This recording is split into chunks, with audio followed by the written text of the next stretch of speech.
A very pleasant good afternoon to you and welcome to West Virginia's capital city for Day 4 of the Mountain East Conference Baseball Championship. Today at Gomart Ballpark in Charleston, it is Concord at 26-26 against Charleston at 22-29. An elimination game between two teams who have fought and clawed their way to get here. With Jack Withrow, my name is Eric Little. Today on the Mountain East Conference Digital Network, pleased to be with you. And Jack, Concord pulled a rabbit out of their hat and then some against Glenville State in the early game yesterday. Yeah, it was Charleston that came back and won it in that ninth inning against Glenville State on a walk-off double that kind of went a little chaotic with the throw from the outfield, allowing Charleston to get the victory. And, of course, Concord, they defeated Wheeling their last outing a couple of days ago. So they've had a day rest. But these two teams, this is their fifth meeting of the season against each other. The Concord has had the best of Charleston so far. But this is tournament play, so it's either win or go home for both of these teams here today. Yeah, Concord made it here thanks to a heroic 139-pitch, 16-strikeout performance from Caden Varela-Payne on Thursday evening. And they benefited from that Charleston rally perhaps more than anybody other than Charleston, because with Charleston's win, that pushed Glenville State to the loser's bracket. And instead of having to play last night, Concord had an extra day of rest. Yeah, and we'll see if that helps or not. And again, it's tournament play, so all hands on deck here today. Starting pitcher Jaden Peterson for Charleston getting loose. He'll face this starting lineup for the Concord Mountain Lions. Nick DeSanti, the shortstop, leads off, followed by the center fielder Dawson Gregg. Dawson Mader, the second baseman, follows. Hitting cleanup, it's the DH Corbin Bostic. Lucas Cannon, the left fielder, bats in the fifth spot. Jared Laverne in that sixth spot. Keep an eye on him. The right fielder has had a really strong tournament. Austin here, the catcher, bats seventh, followed by the first baseman Sam Stowe in the eighth hole, and hitting ninth, Tyson Burke, the third baseman. The ninth hole has suited him well. He's homered out of that ninth spot in this tournament. And again, it's Jaden Peterson, the left-hander for Charleston, Jack. Yeah, left-hander coming in through really well during the season. Again, a 3-2 record in 11 appearances. Opposing batters is batting 167 against the Maryland native. He was the winning pitcher yesterday through an inning of relief through the ninth inning. Give up a run on one hit, 2 strikeouts, 1 walk through just 16 pitches a day ago. We are ready to rock. Nick DeSanti steps in to open up Day 4 of the Mountain East Conference Tournament. We're down to 4 teams. Wheeling was eliminated first, and then last night we lost Point Park. And the loser of this game will be the next to go. And now there's an issue with the wristband. Yep. Technology, again, a wonderful thing until it doesn't work. The PitchCom watch. Well, it's like building up to a crescendo and then Let's just go old school. Drop some fingers down. 1 finger down, that's a fastball. 2 fingers, curveball. When I was playing, it was, this is in high school 25 years ago, the first one was the pitch, the second was the location. That's all you need right there. That's it. DeSanti ready, so too our pitcher and catcher. Peterson comes set and deals first pitch. A ball outside at 1:04 p.m. this afternoon. Overcast skies today. We had really nice weather the last 2 days. Temperature here at first pitch, 67 degrees. It'll be a little warmer today, and hopefully the sun comes out from behind these clouds. Peterson ready. The big lefty deals on 1-0. Called strike on the outside edge to DeSanti. Go ahead. Excuse me. DeSanti batting .316, 56 hits, 7 doubles, a triple, and a home run. Concord in the slate gray today. Charleston for the second day in a row in the white on white. A ball and a strike to DeSanti. Here it comes.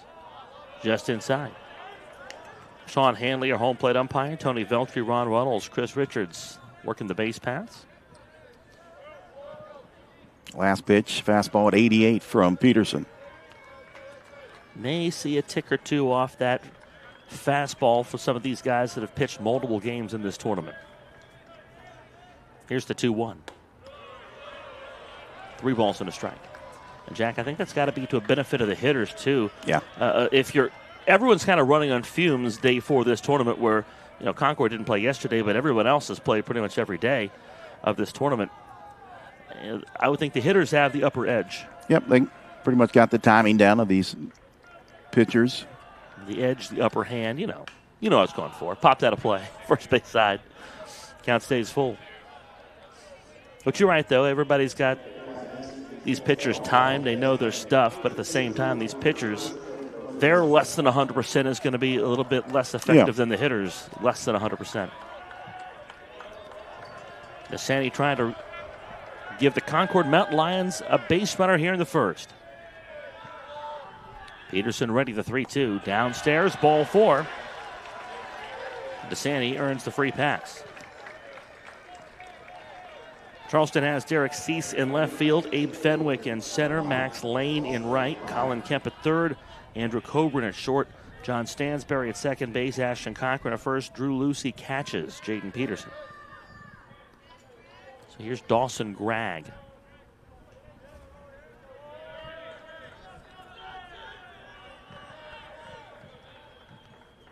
Very small lead for DeSanti at first base.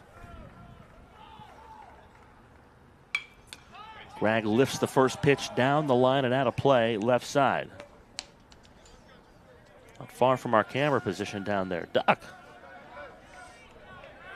7 stolen bases for DeSanti this year, but he's been caught stealing 7 times. 50% is a pretty good ratio for a lot of things. Not for stealing bases. Yeah. Not what you'd like to see. The pitch. Breaking ball slammed into left center field, tailing away from Abe Fenwick, and down it bounces over his head. Fenwick stumbles as the ball goes to the fence. DeSanti to third. He'll score. Gregg comes toward third. They hold him there, and it's a triple for Dawson Gregg, and Concord has an early 1-0 advantage.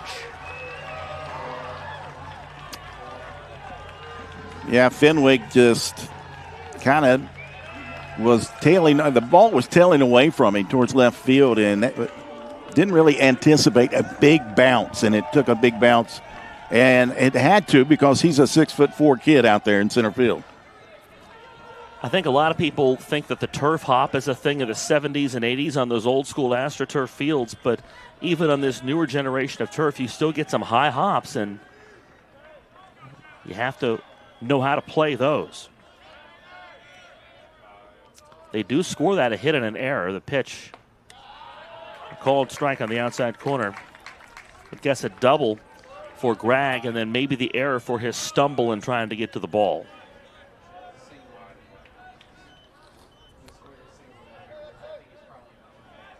Told they went single in air. Here's the 0-1. Called strike on the outside edge. So Gregg is at third, a run home. Maynard with 2 strikes.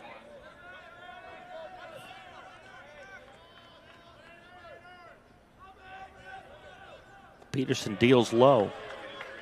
Jack, we've seen so many times in this tournament examples of teams that benefit from getting that run at the top of the first, the bottom of the first. Glenville State did that yesterday. We've seen Frostburg make that their MO. We've also seen teams to jump out to big leads but couldn't keep them. And that would be Charleston, where they went up 6-0 on Frostburg State in game 1. The 1-2. Outside edge. Surprised they don't appeal the swing. It's 2-2.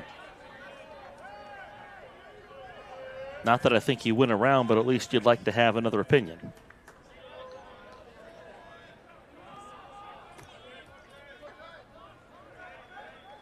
Two balls and 2 strikes to Dawson Maynard. Here's the pitch. A tapper.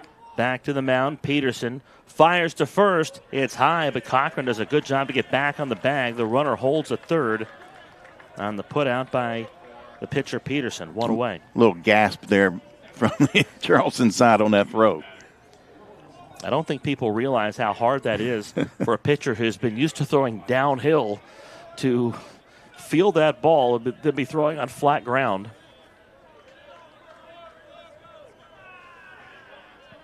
Cochran able to haul it in. Here's Corbin Bosick.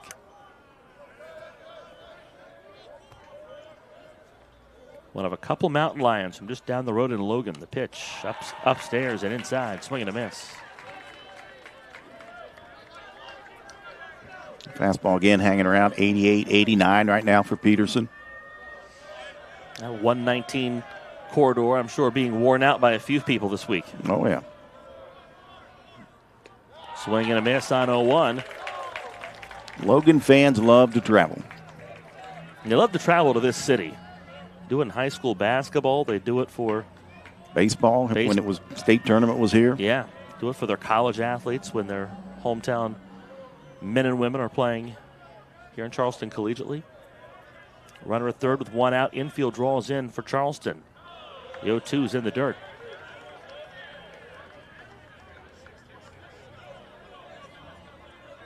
I haven't spent much time in Logan proper, have you? Yeah, some. Been to Chief Logan State Park. I was just thinking about that this morning. It's a beautiful park. They have elk not far from there. True. They've populated in this area. A ball and 2 strikes. Bostic ready. Fastball just off the plate. Yeah, 2-2. good location, just missed.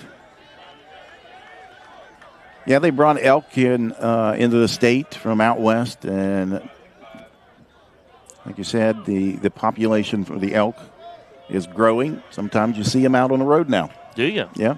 I wondered about that. The 2-2. Another fastball on the outside corner. A call, third strike. Peterson missed the first time. Try again. 2 outs. Yeah, went back to the outside. And again, the fastball, and nice location there. Lucas Cannon will try to put a cap on this inning by driving that run home from third. Concord had him there with nobody out. And that was a big strikeout for Peterson. Yeah, 2 unproductive outs. They're not able to score him. So here's Cannon. Breaking ball off the edge.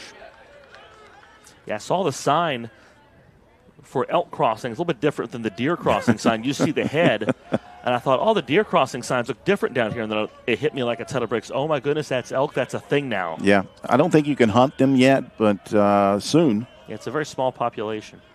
The 1-0. Called strike on the outer edge to Lucas Cannon. Peterson has really mixed location and mixed that fastball with a breaking ball very well in this first inning.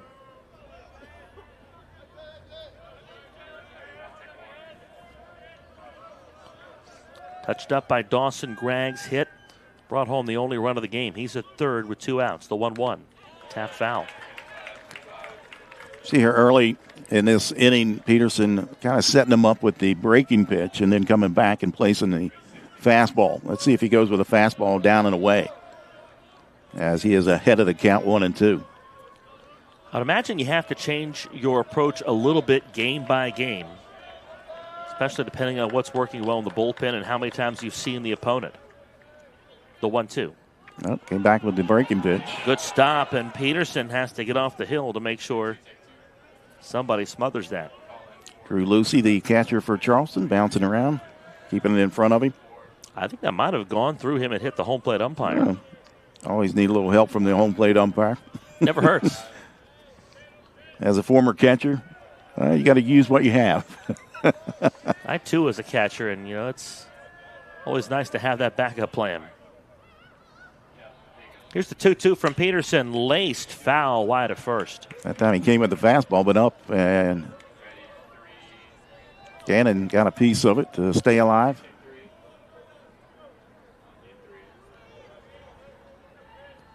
That's all I did was catch when I grew up. They started me off in T-ball, and my older brother was a catcher. And that's what I wanted to be. So they said, well, there's no catchers in T-ball. And I said, well, yeah, there is. And that's what I did, and I never stopped catching all the way up through high school. I thought the equipment was cool. I put it on and never took it off. Yep.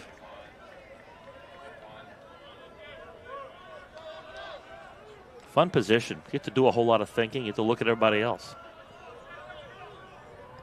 2 outs to 2-2.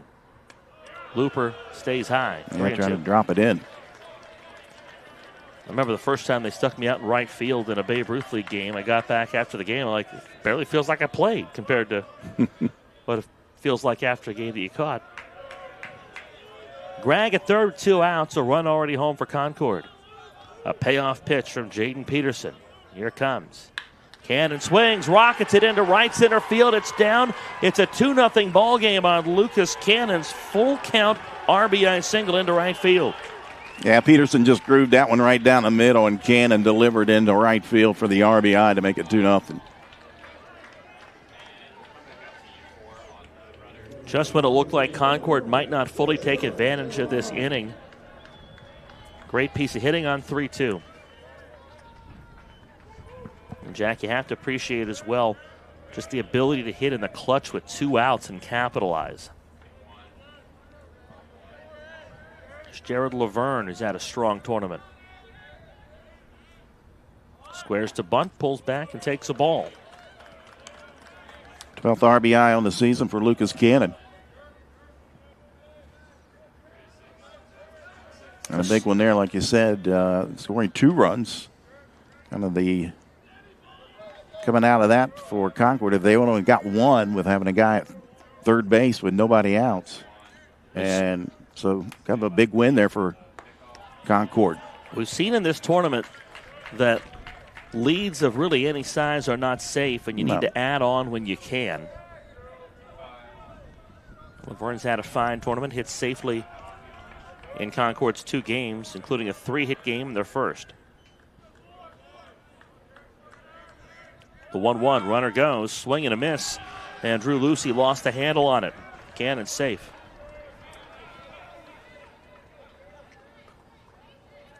Time called. The first base umpire has an issue he wants to discuss.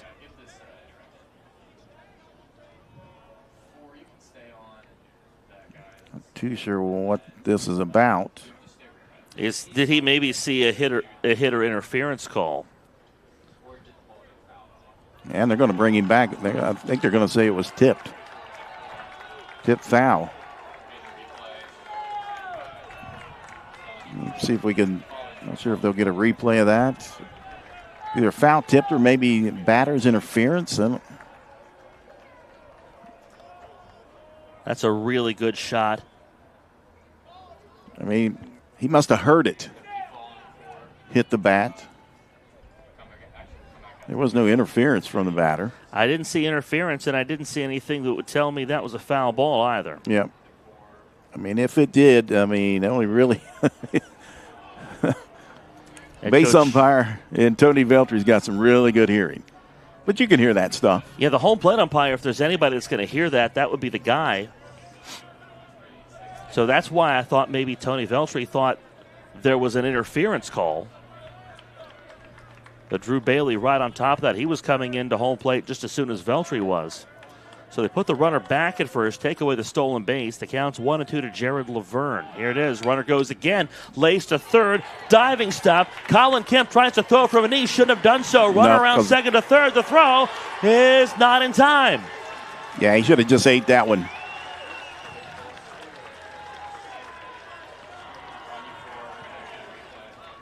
Diving play by Kemp, and really as soon as he got to his knees to throw that, you could see Cannon never break stride around second. Going first to third on a ground ball, that's something you almost see in softball, but heads up base running from Cannon.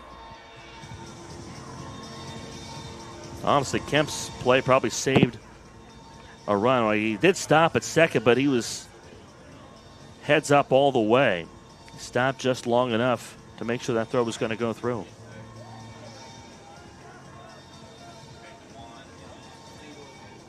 Yep, that's an infield single, and on the throws when Cannon came over. Yeah, no error there. 2 on, 2 outs. Austin here. And now if you're Peterson, you got to really hunker down because this thing could get off the rails quickly. He was 1 pitch away from getting out of this at 1-0. It's 2-0 with 2 on. They're at the corners. Here takes a breaking ball just off the plate.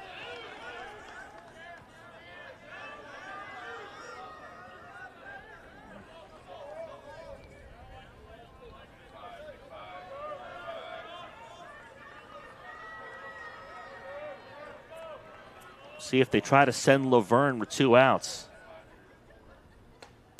Breaking ball called strike. It's a delayed steal. Laverne takes without a throw. So Laverne's at second. Cannon at third with 2 outs. And if the native of Centerville, Indiana, Austin here can punch a single through, that would double this lead. How big would a 4-spot look for the Mountain Lions here in the first? 1-1 in the dirt. Did it hit here? I don't think he wants to take first base. He's trying to. I don't think it hit him. I think it bounced up out of the catcher's mitt and come up and might have got him on the ankle. For the second inning in a row, here's Drew Bailey down the third base line. Take a look. Well, you're not going to see it there.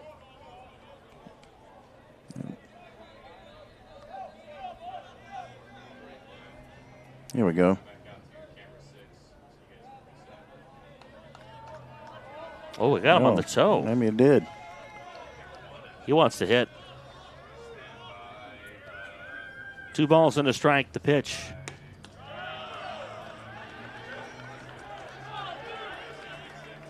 Maybe he was trying to take first and he had a legitimate argument. Denied the bag. I thought it hit the catcher's mitt and then bounced onto the foot or ankle, but replay otherwise. Here's the hitter's count. That's a high fastball swung on and missed. Another big 3-2 pitch coming here for Jaden Peterson. And again, ball 4, not the worst possible outcome. First base is open with 2 outs. Sam Stowe on deck for Concord. A 35-pitch first inning for Jaden Peterson. Here's the 3-2. Line drive, third base. Colin Kemp handles it easily. A big first inning for Concord. They get 3 hits and score twice. And through half an inning, it's Concord 2, Charleston nothing in an elimination game from Charleston.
The Concord Mountain Lions strike for a pair of big runs in the first inning.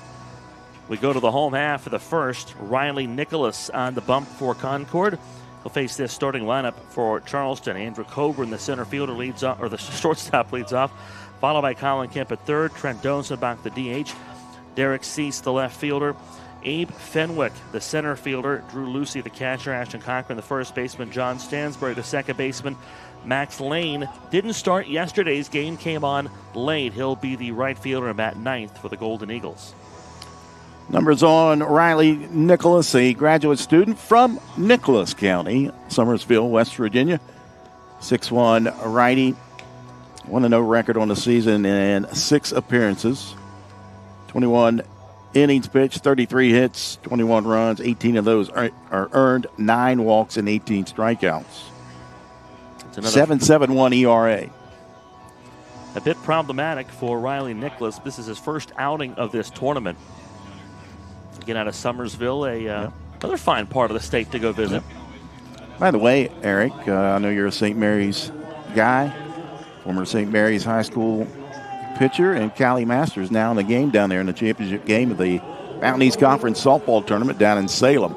And Charleston has come back. They're winning 3-2 in the bottom of the 5th of that one. And a child shall lead them. Freshman Callie Masters. Love to see it. Freshman of the year. This is her first action in the tournament down there. Of course, she's behind all-world pitcher in Addison, Mass. Pitches upstairs to Coburn for a ball. I believe I made a reference last night to champagne problems without knowing it was a Taylor Swift reference. But, hey, those are good problems to have when you've got your freshman of the year who's not getting a lot of playing time because she's behind the all-world pitcher. Yeah. A lot of UC fans probably have some split attention today with that going on in Salem, Virginia, and this going on here. Coburn takes a strike on the inner edge. You have to think a lot of these baseball and softball players know each other well, relate to each other a little bit, so they're probably somewhere in each other's thoughts for a lot of these players, both sides. The 2-1. Not just baseball and softball, of course. These are small colleges. Right. Yeah, athletes are your friends. Yeah. They're all well aware of what everybody's doing. The 3-1. Upstairs for ball 4. And Coburn earns the free pass. Coburn drew a walk in that come-from-behind victory for Charleston and came around and scored the game winner, which you had to call on. And he came off the bat of this guy at the plate right now, and Colin Kemp, but he goes by Cookie Kemp. Cookie? I believe his mother calls him Cookie. What kind of cookie? That I never asked.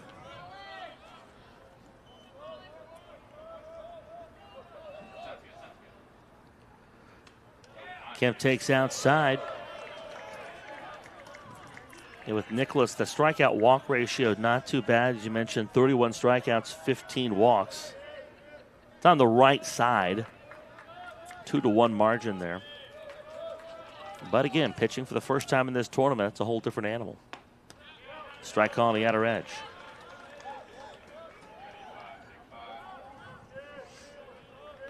What an outing from Caden Varela-Payne on Thursday night. My. 139 pitches, 16 strikeouts. Battled through a bad inning and really was shut down over the last 6 innings of the game. 1-1, ground to third base side, just foul, and not by much. That was fair until the very last second. And there are some amateur optometrists in the crowd that think they saw it better than our umpire. Varela-Payne the other day, you mentioned 16 strikeouts. Another look at this real quick. Yep. Yeah, it's close. It's up and away for ball 2, 2-2. But you talk about Concord's Varela-Payne with those 16 strikeouts. Wes McKinney and I were on the phone the day after that, and we were scouring the websites for records, and we believe that's a Mountain East Conference tournament record. 2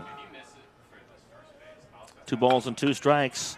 Kemp rolls over on it, sends it to third. They go around the horn and get one at second. No chance for the double play. Kemp beats the wrap. 1 away on the fielder's choice. Here's Trent Dozenbach. A lot of good people in the Mountain East Conference, Jack. I think that's the real treasure of this conference is the people you run into, and Wes McKinney is pretty high top that list, the sports information director at Concord. Which I thought he would be here today. I was expecting a Wes McKinney appearance today. I know he went down to Salem for a while for the softball tournament. He's a girl dad now, so maybe That's true. Maybe he's back home with the little ones. He'll let us know if he's watching, though. Oh, that he will. Shout out to Wes McKinney. Doing SID things. Pitch fouled straight back. The record was 13 strikeouts back in 2014. That came from Tyler Thompson of West Virginia State, and that night they beat Concord down in Beckley. That is an advantage of the Mountain East Conference. It's not the oldest conference, so these things are researchable. The 0-1 lifted behind second base. Nick DeSanti back, continues back, makes the catch. But I bring up Caden Varela-Payne to say this, in addition to giving him some more flowers for how he pitched the other night. On 1 day's rest, after throwing 139 pitches and pitching in relief, mind you, on Wednesday for a short stint, you wonder about his availability today if it gets that far. I would imagine that coaching staff knows how many bullets there are in that right arm. Well, he looks like he may have a promising future on the mound. Sure.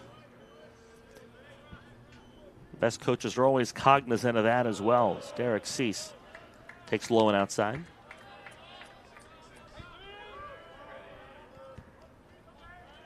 You told me before the game he's got a twin brother. Yeah, Sitting, he was sitting down there in front of us. The identical twins or? They look like it. The 1-0. I'd have to go into more depth and to see if they are. But I believe he's a football player.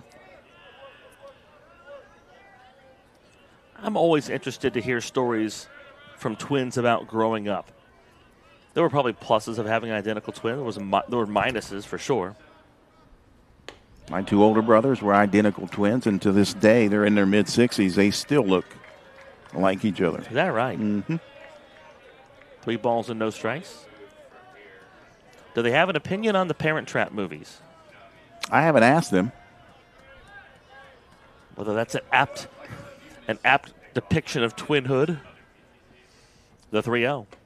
On the outer edge, a cold strike.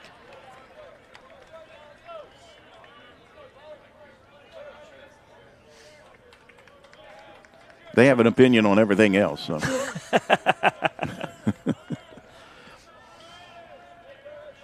So many people do. A lot of room in right center field for Cease. Runner at first, the 3-1. Ball 4, a 5-pitch walk, the second of the inning from Riley Nicholas as Abe Fenwick stands in. Fenwick batting .218 coming into today, 17 hits, including 2 doubles, a triple, and a home run. And here's a guy that went to WU his freshman year, was on the football team for the Mountaineers, and then decided he wants to play baseball. So he comes back to his hometown of Charleston, where he was a terrific baseball and football player at George Washington High School. Takes outside for a ball. We've seen just the raw athleticism out of Fenwick in this tournament. Watching him on the base paths, the strides, you see him in center field. Makes these long strides and makes them look easy and graceful. Good leads for these runners. No one being held out with 2 outs. The 1-0 popped out of play, 1-1. I've watched Fenwick this year, and he's getting more and more comfortable back into that baseball frame, especially at the plate. And it takes time if you're away from the game. I would think that would be the hardest thing to come back to, is that stroke at the plate and the approach, especially against better pitching than you're seeing in high school. Right. Takes time. The athleticism, you can work with that. You can teach plate discipline. You can teach reading fly balls in the outfield, things like that. You can get guys reacclimated to that. Had to be a coup for this staff getting a Division I athlete to patrol center field. Fenwick out of George Washington High School, just up the hill. The 2-1 popped up into center field. Dawson Gregg drifting over, continues to drift, makes the catch. Then it's the inning. So Riley Nicholas walks a pair, leaves them stranded. We go to the second inning. It's a 2-0 Concord lead. This is the Mountain East Conference Baseball Championship presented by the Health Plan. It's possible when you have the freedom to explore things that inspire you. To be a part of a community that supports and challenges you. Where can you go to find the space and time to reach your goals? Who can you become when you're able to make connections in a place where you belong? Find out what's possible at Frostburg State University. It's about unlocking your potential and discovering your purpose. It's about community and how we can better serve others. It's about learning and doing. It's about the journey and the road getting there. It's about opportunities and the endless possibilities. It's about finding where you belong, and it is here at Concord University. It's about you, and it starts with you.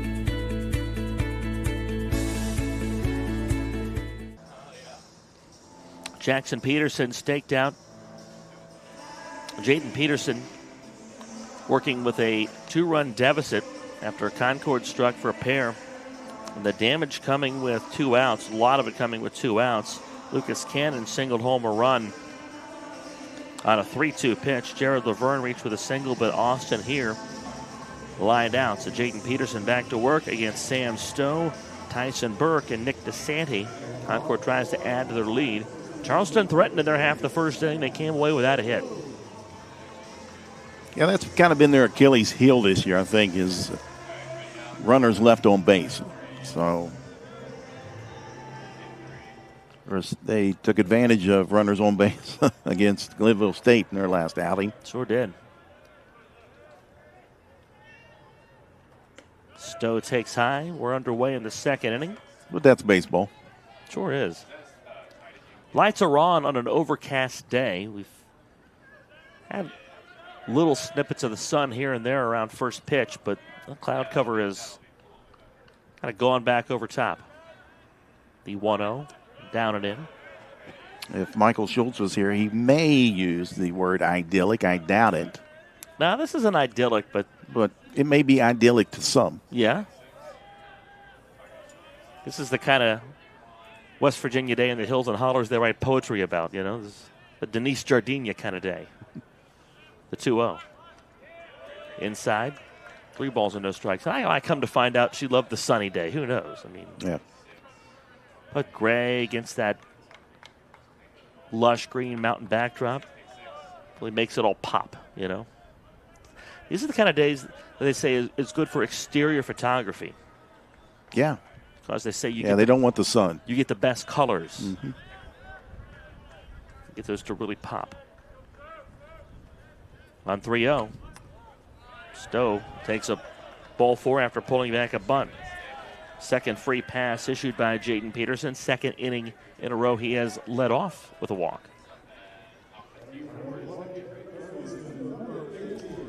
Tyson Burke has had himself a tournament out of the 9-hole, a 2-run home run in the opener of the tournament for Concord.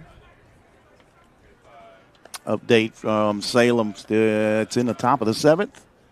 3-2 Charleston leading Glenville State. And Callie Masters, the freshman of the year for the Golden Eagles, out inside the circle trying to close it down and give the Golden Eagles their 4th consecutive Mountain East Conference softball tournament championship. Goes to show you how much you can, to keep a legacy going, you have to continue to recruit good players. And And we talked about her, you and I, before the broadcast today, and she's the freshman of the year, but today was her first action. and it comes to the championship game. That's, yeah. You never know when you're going to be needed. Sure. You don't have to get ready if you stay ready. True. Tournament opener, Burke with 3 RBIs and a double out of that 9 spot. He's squaring to bunt. Little chin music. It's up and in for ball 1.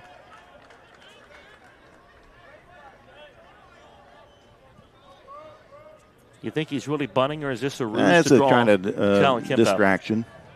I think he's trying to draw Colin Kemp up at third base. I mean, if it's a good pitch, I think he may lay it down, but Kemp backs up a step. Burke ready, swinging, sends it to the screen.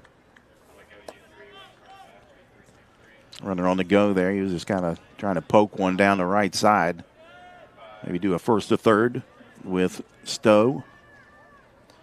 I was expecting that to be Concord across the front of that. And I only realized last inning that it says it's an abbreviated version of Mountain Lions across the front of that uniform top. MT. Lions. Toss to first, the runner's back. I'm not sure I've seen too many uniforms in any sport with an abbreviation on the front. I'm kind of a uniform guy. I was talking to West Virginia State's skipper the other day. Bunt from Burke on a high pitch. It gets it down the first base side. Peterson's got to hurry the throw. Gets it there in time. And they move Stowe to second on the sacrifice. 1 away.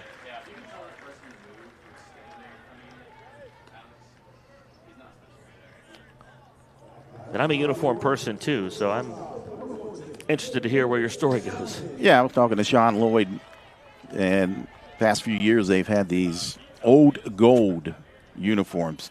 That's a gorgeous bottom color. And top. Ooh. Some would call them mustard, but looks almost like sand when done in baseball. But I think I've seen that top. It looks good. Yeah. But this is the last year he said that they're going to have those, but then he was talking about, some uniforms. And you see these City Connect uniforms in the Major League Baseball. Charleston came out with a City Connect this year. It was a home white jersey that said the Chuck on the chest. I think I saw that in a photo. I like that. The 1-0 popped up. Second baseman Stansberry under it. 2 outs. I think the City Connect in Major League Baseball, that's been a bit of a controversy. Some people love them, some people hate them. But I think what they've done is they've liberated a lot of other people at the high school and the college level to be a little more creative. Open. Yeah. So I was talking to Sean Lloyd, and maybe something like a script institute on the front. I love when colleges embrace the town they're from, Mm-hmm. Eastern Michigan has a version of that called, the Ypsi Connect, I think, for Ypsilanti. Ypsilanti. Former University of Charleston head coach Robbie Britt went to Ypsilanti. Is that right? And was the head coach for Eastern Michigan a couple years, and now he's in the Red Sox minor league system. All I know is SEC teams wouldn't last a quarter in Ypsilanti. The Sickos committee ran with that last offseason. The 1-0. It's inside, ball 2.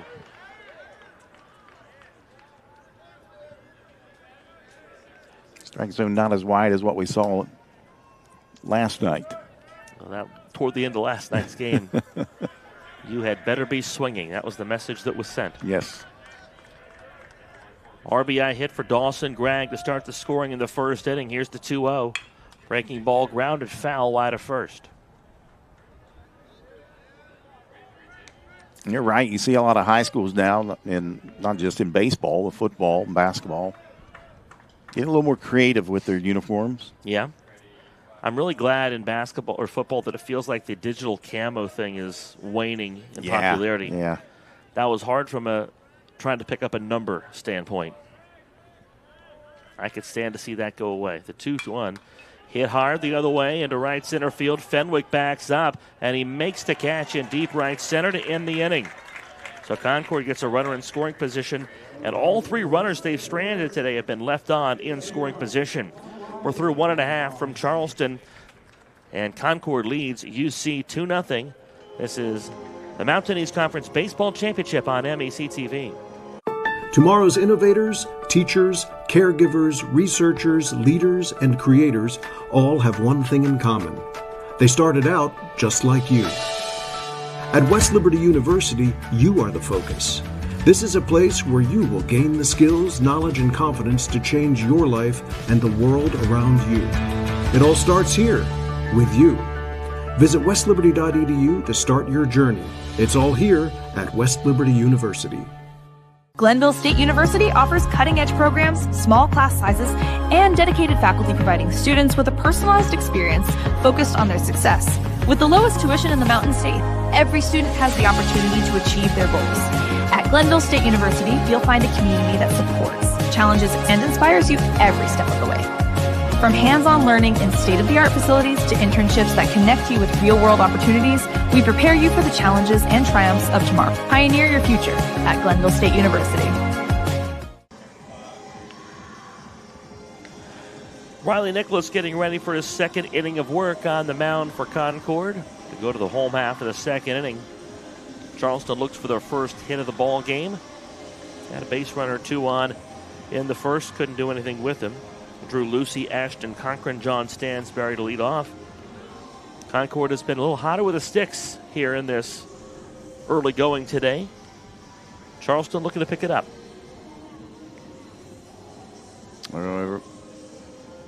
Update from Salem. Glenville State took a lead, 4-3. Oh. Still top of the second, 1 out. Our fine video productions crew working that event as well. We have a split squad this week. They're providing excellent coverage. I've seen bits and pieces of that and doing a fantastic job.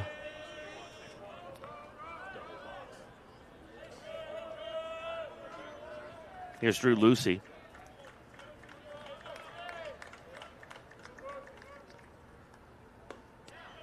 Curveball in there for a strike from Nicholas. Both these pitchers trying to locate that breaking ball in the outside corner. If that pitch is there, they'll take it all day long.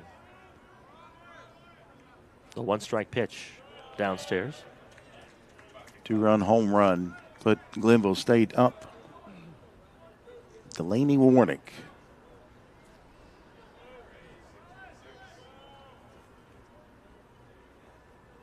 Time called. Is there an issue with his pitch com? Yep. I think Austin here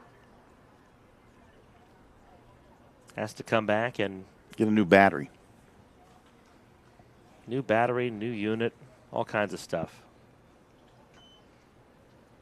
I'm with you, Jack. Just take some medical tape, stick those around your fingers. Go old school. Paint your fingernails.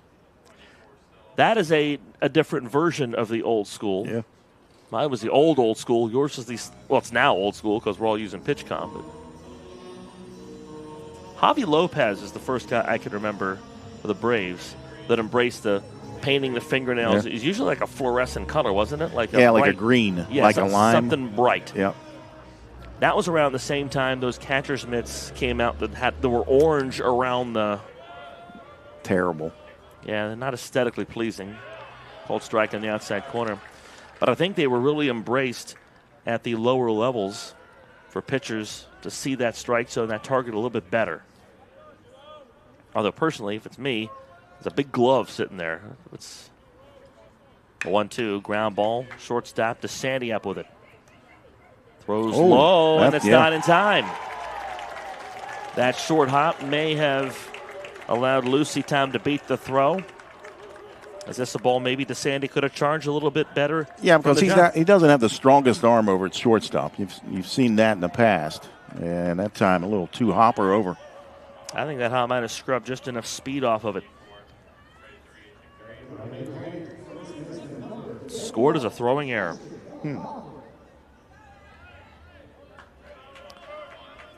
I think that was one that was more played into a base hit than anything else. But it goes E6. Here's Ashton Cochran. Squares to bunt, and it's tipped for a foul.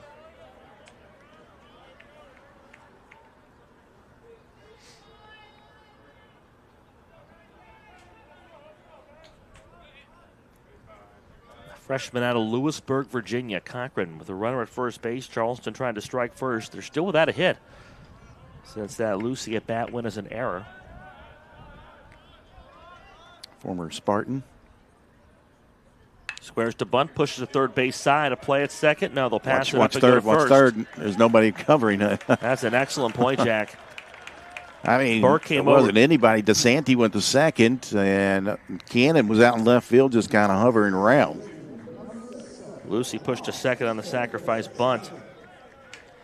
I think if that were not the catcher and maybe somebody like an Andrew Coburn running the bases, I think he definitely looks to, or someone like Fenwick, he definitely looks to take third. Usually when that third baseman charges like that, you're right, it's the shortstop that takes third, and second they leave uncovered. Stansbury takes high. It's Charleston playing for the run. They're just looking to get on the board here. Give up that out at first base. Give Stansbury a chance to bring Lucy home.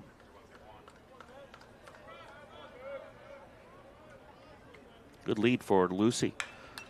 1-0 lifted foul. Over the seats on the right side.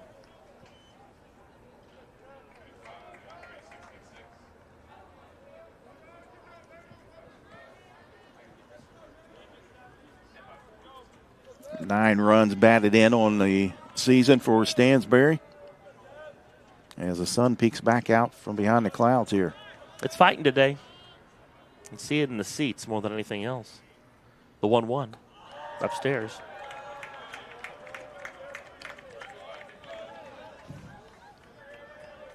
Two balls and a strike to John Stansbury.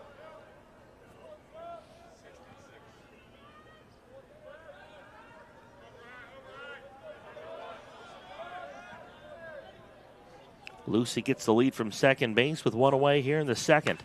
This is swung on and driven deep into left field, back into the corner. That's a fair ball. It gets down. Lucy around third. It'll score on the first Charleston hit of the game. A double into the left field corner for John Stansbury, and it's 2-1 Concord here in the second. That one, again, grooved right down the middle. Stansbury drove it down the left field line, and it, like you said, hugged the line and into the corner for the RBI double for John Stansbury. That's his third double of the season and 10th RBI.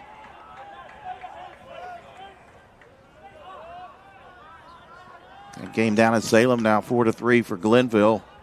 Charleston at the plate with one out in the bottom of the 7th. Glenville trying to push it to the if necessary game. Max Lane swings and hits it deep left field. Lucas Cannon back, makes the catch. 2 outs. That off the bat looked like Lane had sent one onto the street. That held up, and Cannon got there. Wind kind of swirling around right now. You can see the flags out in left field. They were blowing out at one time, but right now it's kind of died down.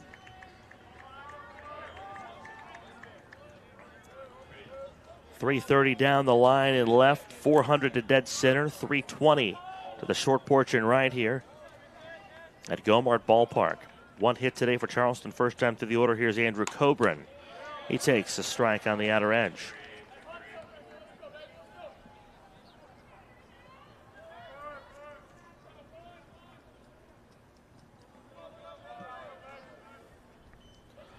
Stansbury grows that lead with 2 outs. The 0-1, breaking ball, called, strike 2.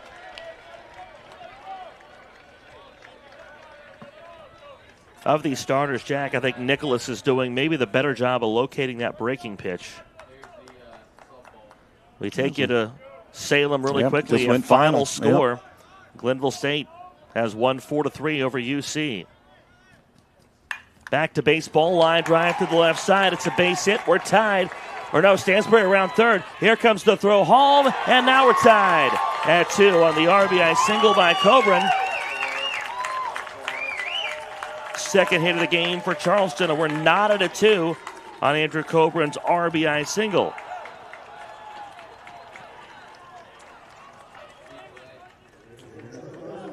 Look how high that pitch was, Jack. Yep. Good piece of hitting, drove it opposite field for the RBI. Threw a little bit offline, belly flop from Stansbury, and it's a brand new ball game, 2 apiece. Colin Kemp bats. There was action in the Charleston bullpen, a right-hander throwing down there.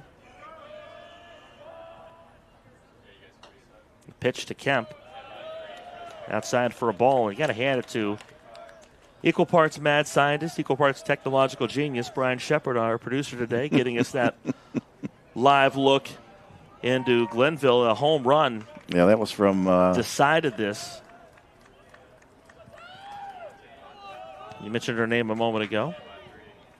Here's the pitch. It's outside to the backstop. It goes. Runner tries to break. He doesn't Played know. well by here. He the never throw in time to retire Andrew Coburn. And Eric, we talked about this on the other broadcast the other day. You have got to be aware of the pass ball or wild pitch going off that textured surface on the wall back there. And that one, it came right back to the catcher in here, and he threw a seed down to second base, and Stansbury never saw it. Nope. Caught stealing to end the inning on an excellent throw by here after the wild pitch. But Charleston strikes for 2, and this game is tied as we go to the 3rd on MEC TV.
We go to the 3rd inning. Charleston ties it up. Jaden Peterson back on the mound as Dawson Maynard, Corbin Bostic, and Lucas Cannon, the scheduled hitters. Concord struck for 2 in the first. Charleston answers for 2 in the second. We got a brand new ball game here in the third. Maynard tapped out to the pitcher last time up. He takes upstairs. So if you're just joining us from that Charleston fan base, Glenville State in softball has won to force the if necessary do or die finale, the softball tournament in Salem. Here in Charleston, it's tied at 2 in an elimination game between Concord and Charleston. It's like Exhibit on Pimp My Ride. We know you like sports, so we decided to give you more sports with your sports. Like a double cheeseburger, 2 patties. We took something that's good, and we made it even better. The 1-1, cut and a miss. Double cheeseburger, stuffed crust pizza, all that stuff. Picture in picture, you know. Found a way to give you more of what you already love. Here's the 1-1 from Peterson. Maynard lifts it down the line and right. A long run for Lane. It's tailing foul. Oh, he almost got it. And he almost got there. That is a foul ball. Lane reached out, had more room than we realize. I don't think anybody has told the hitter that it's not a double. Maynard's still standing at second base. Now finally. Head coach Drew Bailey said, hey, you got to go back and hit. See how close. It was close. Both Lane comes to getting this. I saw Lane. I didn't see where this dropped. Lane pulls up because he runs out of room, or so he thought. He almost had it. Yeah. Oh, that's... Yeah, his foot's on the line. But the ball, that's a fair ball. That looks it looked very, very close. Here I'm talking about his foot's on the line like he's hauling in a touchdown pass in the back of the end zone. He's got 1 foot in, Jack, but in college you only need the 1 foot. The 1-2. Curve gets away. Maynard sprinting toward first. The throw beats him there. He strikes out for the first out of the third inning. And from where we're sitting in that right field corner, there's a double-tiered party deck that kind of hangs over foul ground a bit. A la the outfield at Tiger Stadium from back in the day in right field, the overhang kind of overhangs foul ground. So it's a little deceptive to us as to how much room you have, A, before you run into a barrier, and B, before the ball tails away or is in foul ground. So if a ball goes down and it's slicing, let's say, or hooking from a left-handed hitter, and it hits fair out there and then bounces up into the party deck and wedges itself into the fence. Pop up, the catcher and the pitcher come out, and it's the pitcher. Peterson takes the catch, one out. What would that be? Now, if it's slicing, it does what again? You say it goes, a fly ball goes out, it hits in the fair territory, and then bounces up and wedges itself into the party deck fencing. What would that be? That's a book roll double. That's a ground rule double, not a book roll. Oh, because it is a book roll is when it bounces over the fence. Because it is a particular thing to this ballpark. It's the quirky it's like the ivy of Wrigley Field. Yeah. If it gets wedged in there, that's a ground rule double. That's the difference between a ground rule and a book rule. Most of us say book rule or a ground rule double when it hits over the fence as well. It's just easier sometimes off the lip. I say book rule because Bob Prince said it, and that's why Lanny Fratteri always said it when I was growing up. But you're right. It is the correct term. But that one is a specific to the ballpark itself. Right. Yes. The 1-0 misses outside.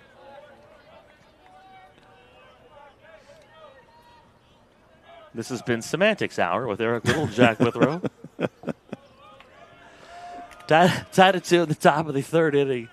The 2-0 popped out of play, right side. So now we need a play where somebody slices one down the right field line and it wedges up into the Bud Light party deck. I was going to ask you, of your fairway drives, Jack, which one did that most resemble last night? I pushed a couple of them right. No, my first tee shot was in the fairway. I was listening to Michael Schultz and I yesterday talk about his prowess as he's striping the ball down the fairway. stepping up and hitting DeChambeau bombs. Took Michael out for a round of golf last year.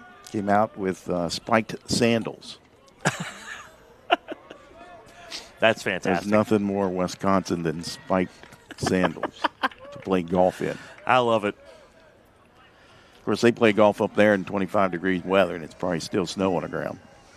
They were resilient up there. Here's the 2-2 off the face mask of our home plate umpire. That hurts. That's why the protective gear is there, but still, I mean, that'll rattle your dome right there. Athletic trainers come out and have a look. We saw an umpire the other day, I believe in the SEC game, that a foul tipped off the bat hit him square in the face mask and knocked him out. He dropped straight back. That was a scary-looking incident. Yeah. Take another look here. He just missed everything. That was straight shot. I don't think Lucy got a piece of that at all. Yep, so that'll rattle you around a little bit.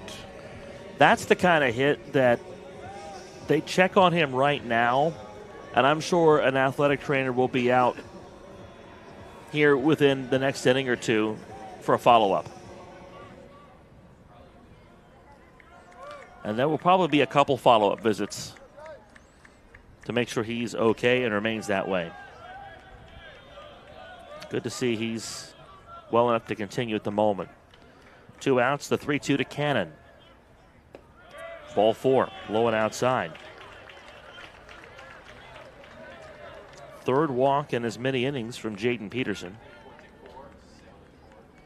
Again, there has been action in that Concord bullpen, or that Charleston bullpen.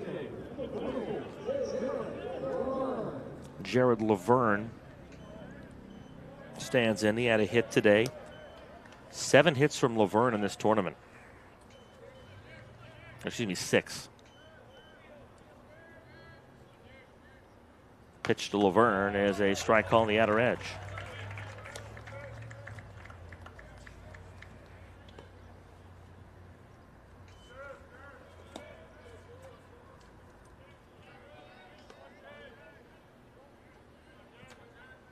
Check that, 5 hits. I had to go back and recount. Runner goes. The 0-1 is outside for a ball. Throw to the shortstop side. Did he overslide? No. Cannon in at second base.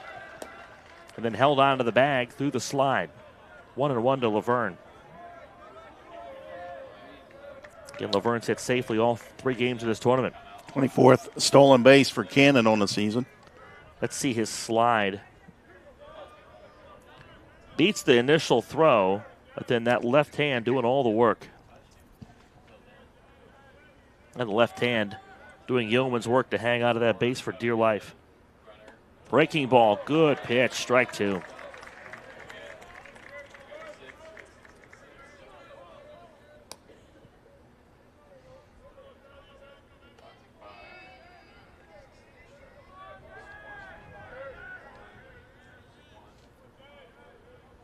Runner goes, the 1-2, bounced in for a ball, throw to third.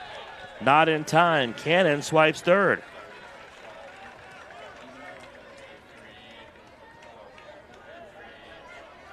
That is skill and speed to be able to steal third with a lefty batter in the box. Stolen base number 24 and 25 for Lucas Cannon. Here's Laverne with 2 outs. And a runner 90 feet away, the 2-2. It's sliced foul left side. And into the new netting here at Gomart Ballpark that they've placed down the left and right field lines. Keeps those fans safe. And they've extended the netting above the 2 dugouts as well. Yep.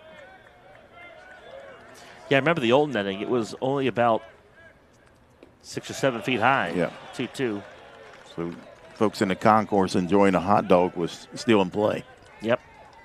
They like the intimacy of these new ballparks, but I say new, it's about 20 years old, but with that, ball gets on people a lot quicker than maybe they're ready for it. Payoff pitch, runner at third, 2 outs. Tie ball game. Here it comes. Breaking ball. Swung on and missed. Laverne strikes out. Third strikeout of the outing for Jaden Peterson. And he escapes once again, leaving a runner in scoring position. That's 4 stranded for Concord, all in scoring position as we go to the bottom of the third from Charleston. You have dreams. A better life, a better job, a better you. So where do you start to build the skills necessary to get there? At West Virginia State, you are not just a number, you are who you choose to be. You receive personal attention from award-winning faculty. You study in nationally recognized programs. You learn the skills that will get you the job you know you can have. No matter where you want to go or what you want to do, it starts at State. Being a champion takes more than skill, more than endless drills, more than using your head. Being a champion takes the heart to give it your all, the agility to thrive from any angle, and the relentless drive to be the best. Welcome to Division II, where the pursuit is yours to create, and the question isn't, can you do it? It's will you?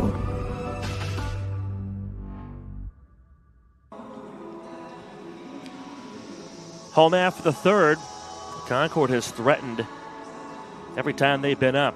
They added a run late in the first inning to what was a 1-0 lead. Cannot add more to that tally of 2. Charleston equalized things in the second. We'll look to take the lead here in the third. Colin Kemp, Trent Dozenbach, Derek Cease. The Concord runs on RBI hits from Dawson Gregg and Lucas Cannon in the first. And the Charleston runs on an RBI double from John Stansberry and an RBI single from Andrew Coburn in the second.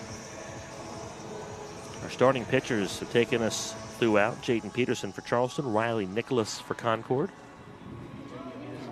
Pitch count is high for both guys at this point. And in an elimination game, you know, neither head coach will be shy about making a pitching change.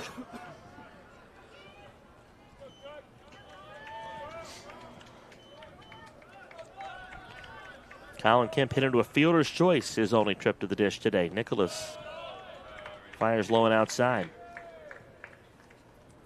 The sun once again trying to make a cameo, Jack.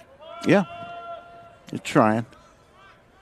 It was a beautiful morning here in the Kanawha Valley. I got out and got my 3-mile walk this morning. That's cool. Through the neighborhood. Checked out a couple of garage sales. The 1-0. Breaking ball, dribbled third base side. Burke has to hurry. Gloves it, throws on the run in time for the first out of the third inning. Good play by the third baseman. Native of Dunbar, West Virginia. Played his high school ball at St. Albans High School. Trent Dozenbach up with one away. Get another look at that play. One fluid motion for Burke. They make it look so easy at third, but it really is not. Cracked down the right side and just foul, wide of a diving Sam Stowe. All your inertia at third base going one direction, and then the throw needs to go the opposite direction. Yeah. Veltry's inertia had to work out of the way of that line drive foul ball. The 0-1 off the plate. And they say umpires aren't athletes. Tony Veltry is an elite athlete. Got out of the way of that one. Ball and a strike to Dozenbach, tied at 2, bottom of the third. Ball 2. Any finds at the garage sales? Nothing this morning. I was just kind of course, I didn't have any money. I might have bargained with them. That is, well, that's really the recourse of the garage sale. Yeah. The 2-1. I had nothing to bargain with. Lifted shallow right field. Maynard circling under it, and Maynard fighting the sun. And the wind. Yeah, maybe a bit of a breeze too. That carried him a long way. Makes the catch, 2 outs. Beautiful thing about West Virginia, Jack, is you probably could have said you wanted it, but I have no cash. I'll come back. and you'll come back and you set this aside for me, and they would have been glad to oblige. Oh, yeah. Yep.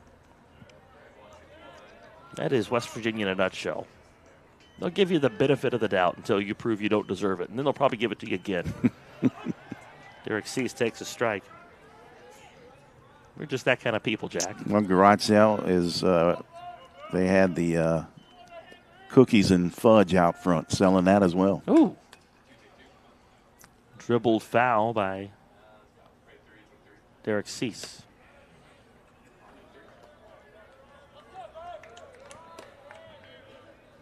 Is this what made you think of cookie? No. Totally different. Yeah. You told me, was it Cease you were telling me earlier, nickname No, Cookie? it's Cookie Kemp. Oh, Kemp. Yep, Colin. Oh, my bad. That's next level, though. Get the kids involved, make it a bake sale, make the extra money. People are hungry and thirsty. The 0-2 lifted left center field. That's in there. And the gap may be double or maybe extra bases.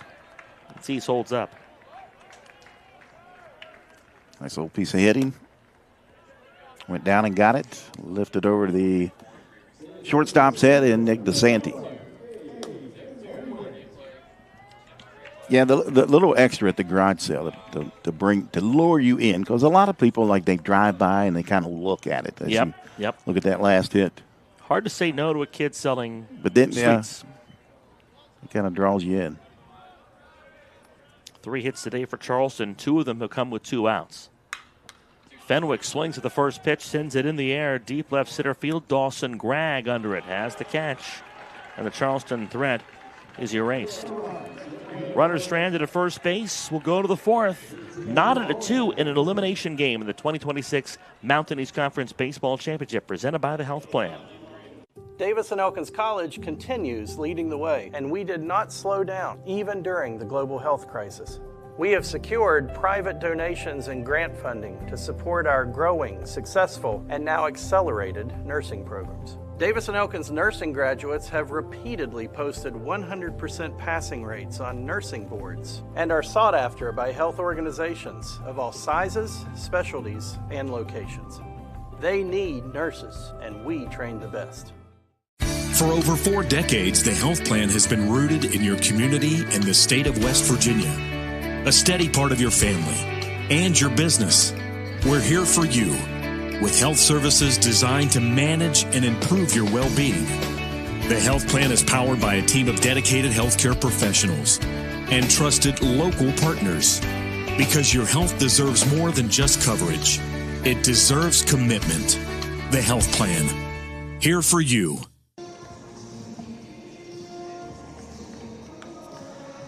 On to the 4th, bottom third of the order. Up for Concord against Jaden Peterson. The Charleston left-hander on for his 4th inning of work, and on the play-by-play in the 4th inning. We turn things over to Jack Withrow. Thank you, Eric. 2-2 your score again. Concord 2 runs in the top of the 1st. Charleston answered in the bottom of the 2nd with a pair of their own. Both teams with 3 hits and both teams with 1 error. And like you said, Eric, Jaden Peterson back out on the mound. 67 pitches so far, 3 hits, 2 runs. No earned runs, 3 walks, and 3 strikeouts. As leading off will be the catcher for Concord in Austin here.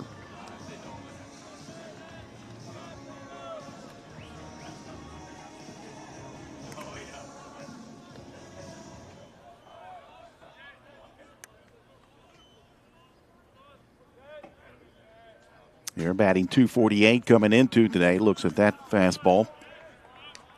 Off the plate for ball 1. 27 hits, including 5 doubles, a triple, and 4 home runs. From the right-handed hitting catcher, the senior out of Centerville, Indiana, as they check the swing down at first base. And first base umpire Tony Veltri says he did not go around 2-0. Best pitch today so far for Peterson has been his breaking pitch,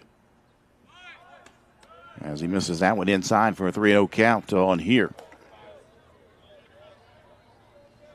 Austin here, Stowe on deck, and Tyson Burke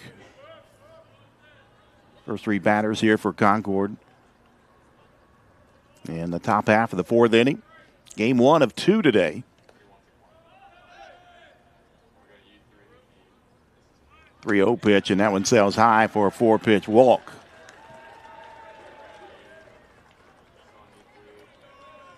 Fourth walk issued this afternoon for Jaden Peterson.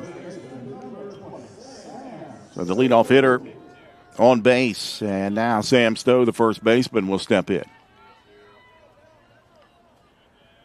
Stowe walked his first time at the plate today.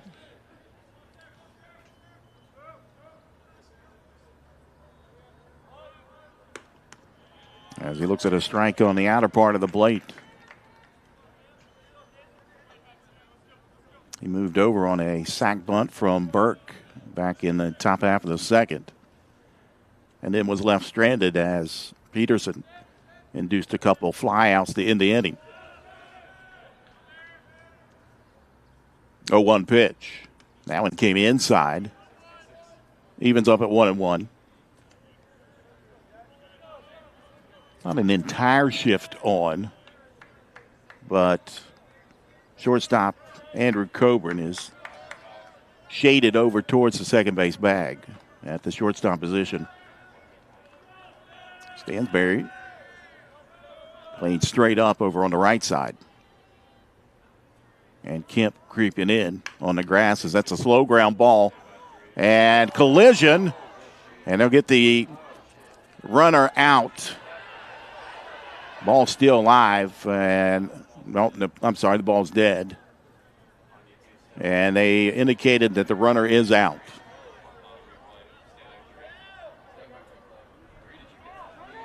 We'll take a look at the replay here.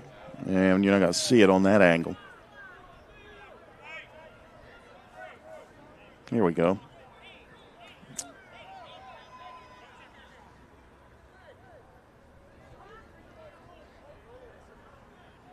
So the first indication was runner's interference, and the runner in Alston here was called out.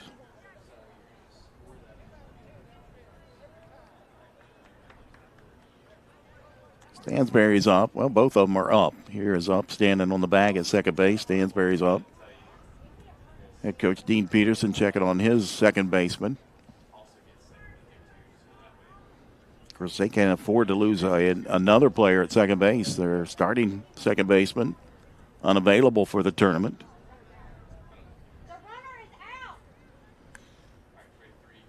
And the four officials still meeting.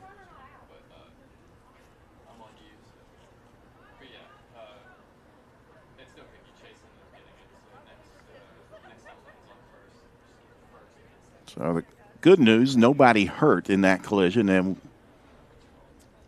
kind of reminds me of last year when the collision out in right center or right field between the two players from Frostburg State.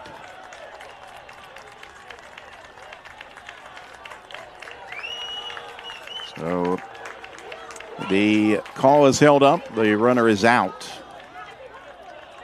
So that'll be a fielder's choice.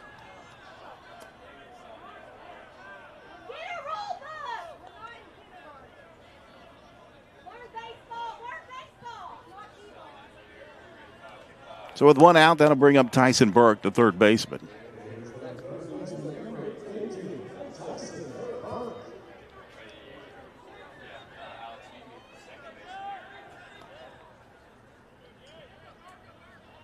So Burke had a sac bunt his first time at the plate. That one ripped into center field, coming in and making the grab is Abe Fenwick. And there's the athleticism by the center fielder,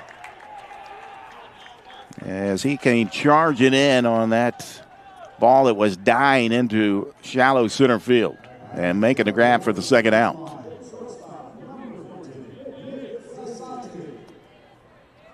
So now 2 outs. Take a look at that replay from the center field, and nice work by Abe Fenwick. Nick DeSanti, the leadoff hitter, back up. Breaking pitch stays outside for ball one.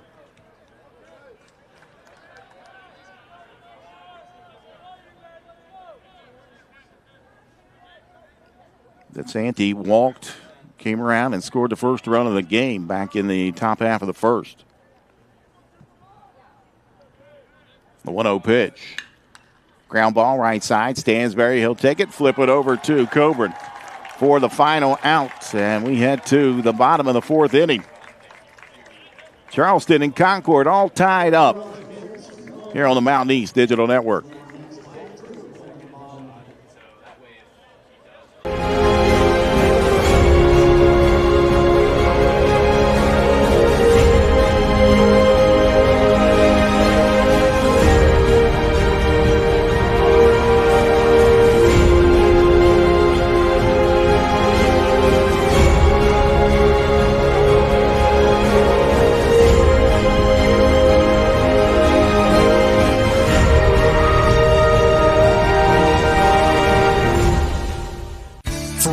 Decades, the health plan has been rooted in your community and the state of West Virginia. A steady part of your family and your business. We're here for you with health services designed to manage and improve your well-being. The health plan is powered by a team of dedicated healthcare professionals and trusted local partners. Because your health deserves more than just coverage. It deserves commitment. The health plan. Here for you. Bottom of the fourth inning, 2-2 your score, Concord and Charleston in an elimination game. Later on today, scheduled a 4:30 first pitch. It'll be Frostburg State, who has not lost, in the driver's seat right now. They'll take on a scrappy Glenville State team. Myself and Eric Little will have the call. We'll be joined by a third person in the booth, and Michael Schultz. I'm not sure if that's good or bad, but Michael will be here.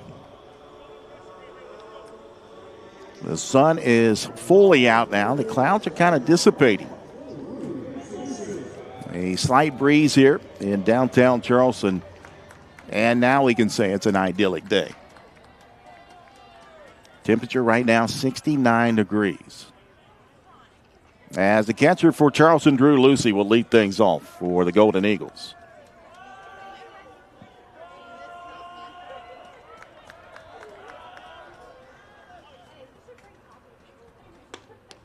First pitch in there, a strike from Riley Nichols. My definition of idyllic includes a little bit more sun than we had earlier. You a sun guy? Yeah, definitely a big sun guy.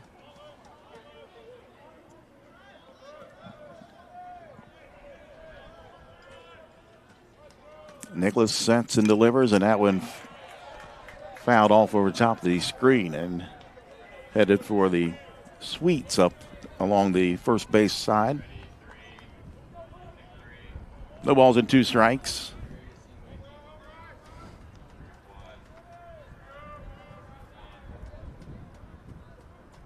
From the windup, Nicholas serves that one high, though. 1 ball, 2 strikes. We got a double box here, Jack. Yeah, we're going to take a look when the if necessary game starts back up down in Salem. Brian Shepard has been working on that and breaking pitch. Made it work. 2-2 the count. Charleston and Glenville State in the final game down in Salem, Virginia, for the Mountain East Conference Softball Tournament Championship. Reminds me of Kevin Harlan late in the season a few years ago, providing updates from a game that was not his. Trent Green, I think it was, his analyst goes, "Which game are you calling?" He goes, "I'm calling both games." Be us here in about 20 minutes or so, and I think it's going. Yeah. Full count on Drew Lucy, the payoff pitch. Swing and a miss and a strikeout.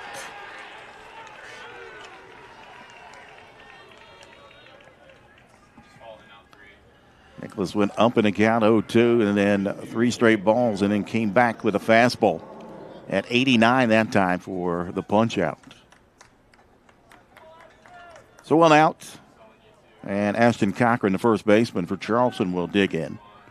I think this is not unlike that Glenville State Point Park game last night where both of these head coaches are probably looking to get their starters deep into games and keep it tight. That one misses out of the zone for ball one. A sack bunt for Cochran. His first time at the plate today. If these staffs can get performances from these pitchers that shorten the game, that would be a plus. Ground ball right back to Nicholas. He'll field and fire. 2 down.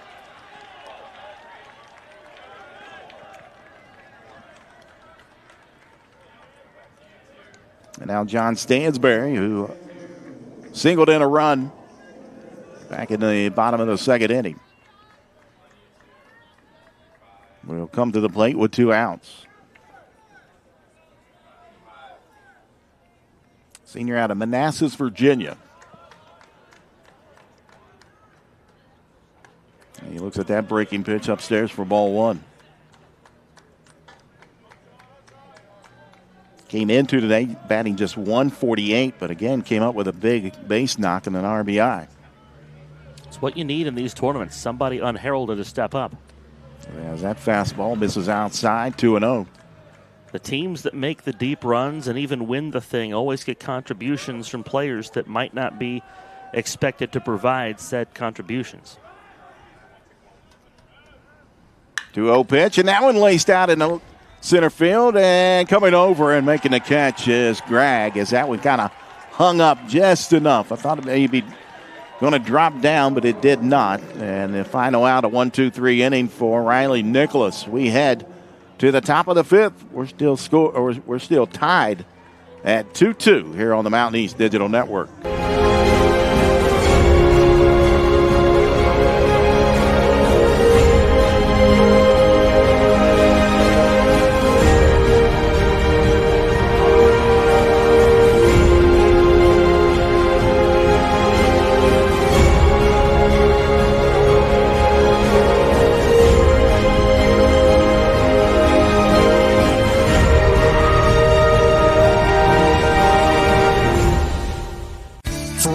Decades, the health plan has been rooted in your community and the state of West Virginia. A steady part of your family and your business. We're here for you with health services designed to manage and improve your well-being. The health plan is powered by a team of dedicated healthcare professionals and trusted local partners, because your health deserves more than just coverage. It deserves commitment. The health plan, here for you. Back here inside Gomart Ballpark, 2-2 your score. Charleston and Concord.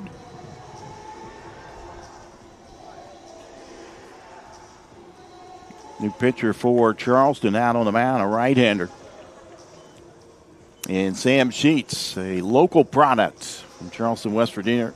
6'2", redshirt sophomore, played at Nitro High School. Will take over on the mound here in the top of the fifth inning for starting pitcher Jaden Peterson.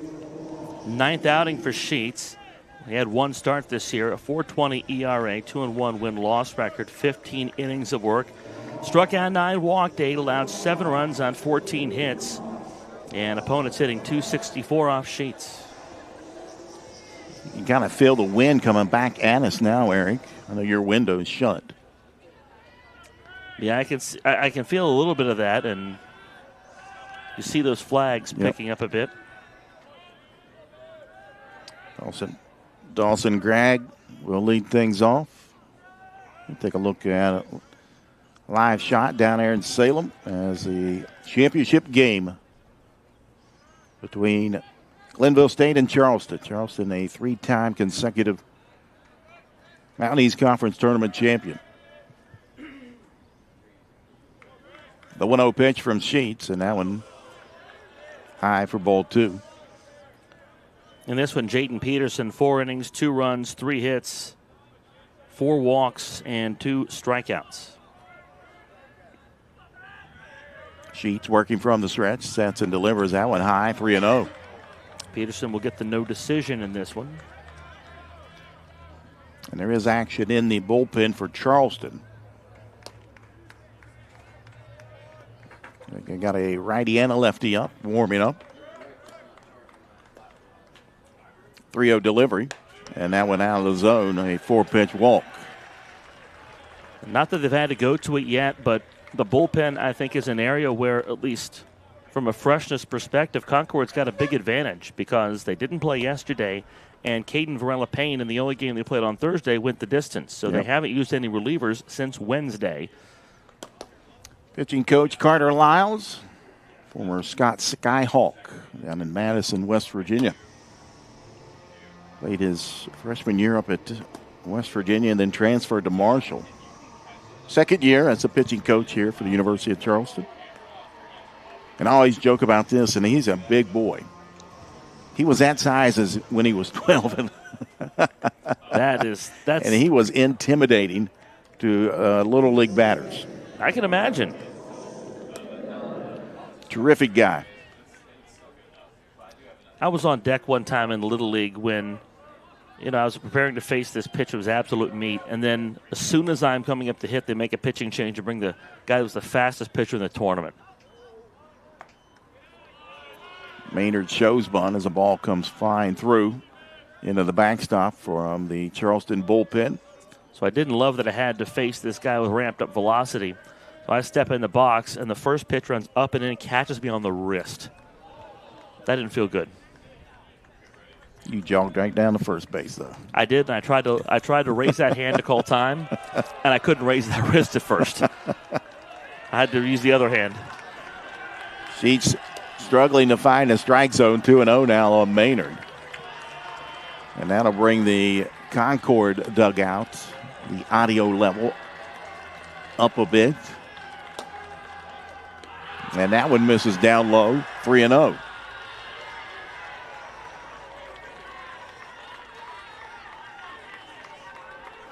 I'm hearing Concord in stereo at this point.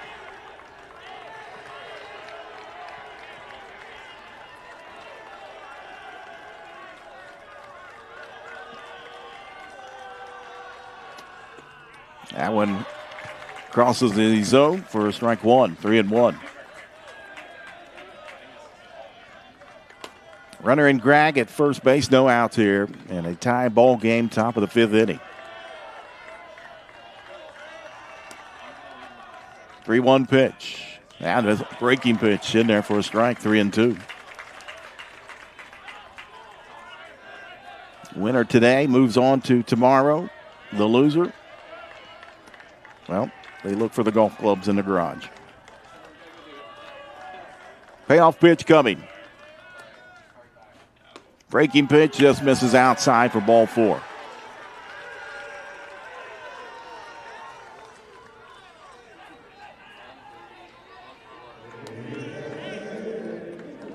Eight balls and 10 pitches. That's a tough clip to sustain. And in a game with your season on the line, I don't think the leash is going to be very long for Sam Sheets. Yep, and head coach Dean Peterson out of the dugout, and he'll go to the bullpen. And remember, in college baseball, it's not like the major leagues where there's a 3-hitter rule.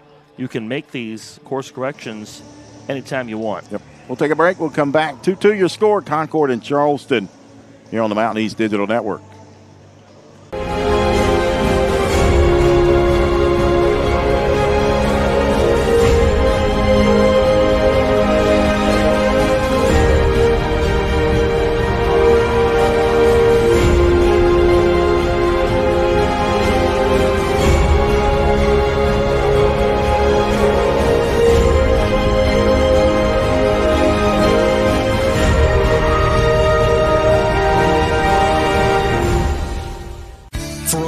Decades, the health plan has been rooted in your community and the state of West Virginia.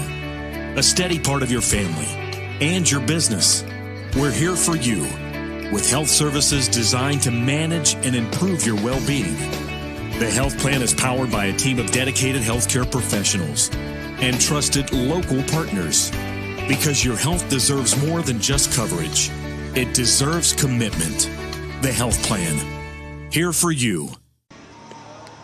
New pitcher for Charleston and freshman left-hander from Iamsville, Maryland, J.P. Schultz. On for a second time this tournament and is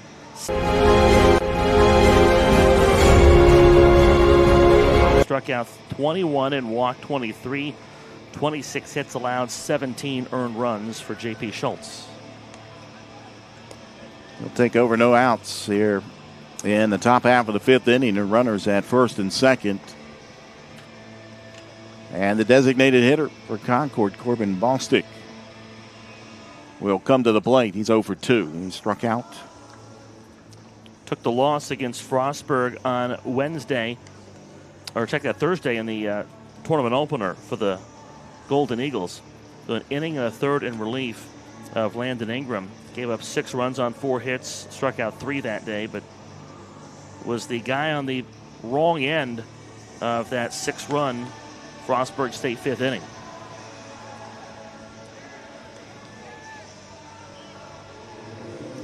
Take a look at softball here. Bases loaded for Glenville State with 1 away in the first. And will it become unloaded? No, it's a foul ball.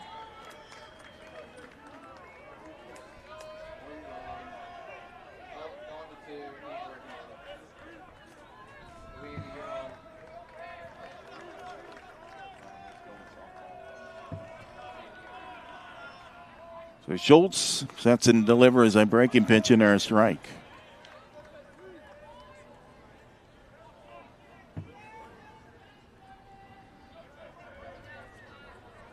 See if Bostic lays down a sac bunt here as the corners of the infield creeping in on the grass.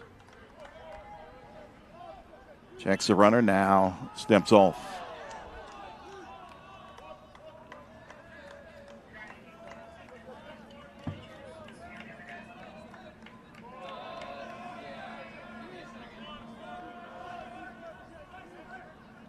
That pitch bounces in. Lucy able to stab at it and keep in front of him.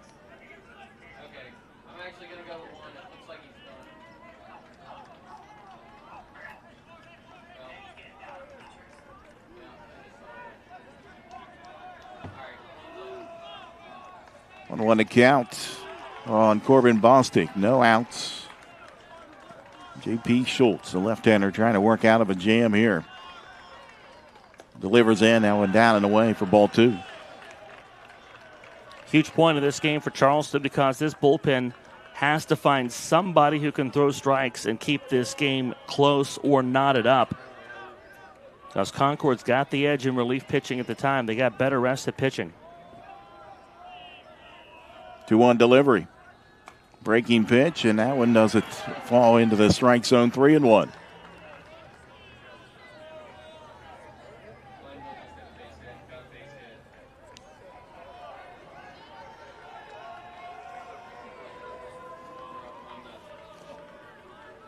Three balls, 1 strike on Corbin Bostic. Another breaking pitch, and that one finds the zone. 3-2.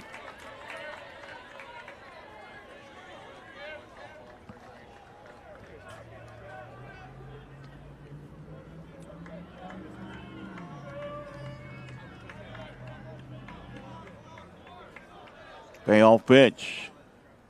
Fastball outside, ball 4. Bases loaded now for Concord.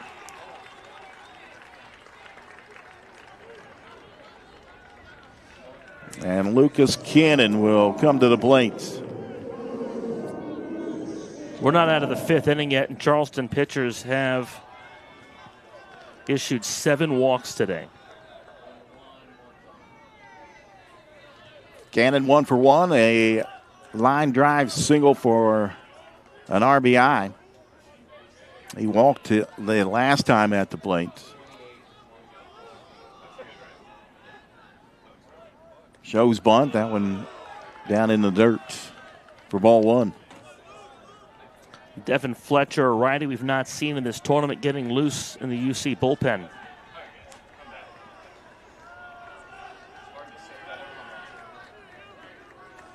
Gragg down at third, Maynard at second, Bostic at first. And a fastball in there. 1-1 to count.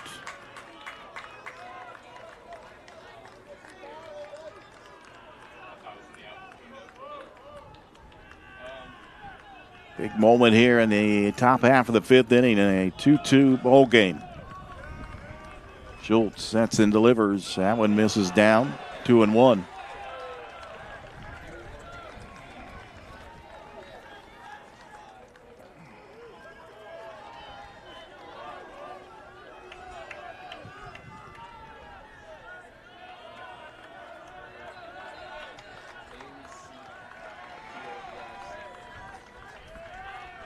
To one pitch. Chopper right back to the pitcher. He'll come home to get one. The relay down to first in time. A 1-2-3 double play for Charleston.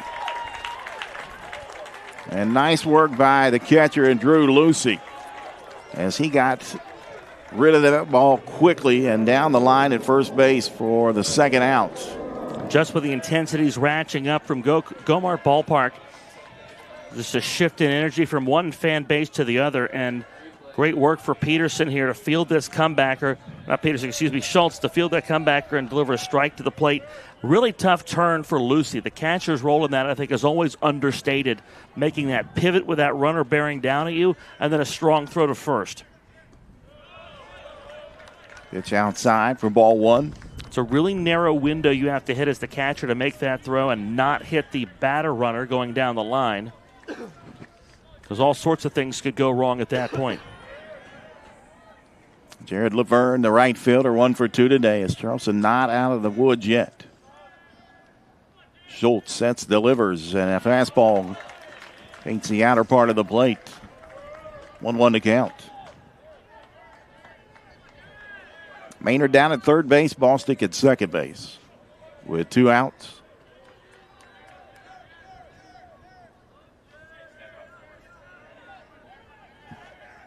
Breaking pitch in there for a strike.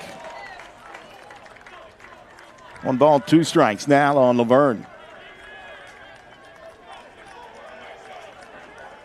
This would be big here for Charleston.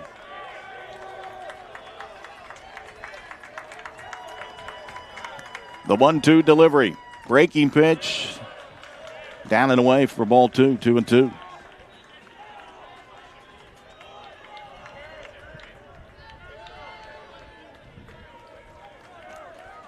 Schultz would love to get a strikeout right here, but he'll take a ground out as well. The 2-2 pitch. Swing and a miss. And Charleston and J.P. Schultz works their way out of the jam here. A bases loaded, no outs, and the double play and a strikeout. We head to the home half of the 5th inning. We're still tied at 2 apiece here on the Mountain East Digital Network. What's possible when you have the freedom to explore things that inspire you? To be a part of a community that supports and challenges you. Where can you go to find the space and time to reach your goals? Who can you become when you're able to make connections in a place where you belong? Find out what's possible at Frostburg State University.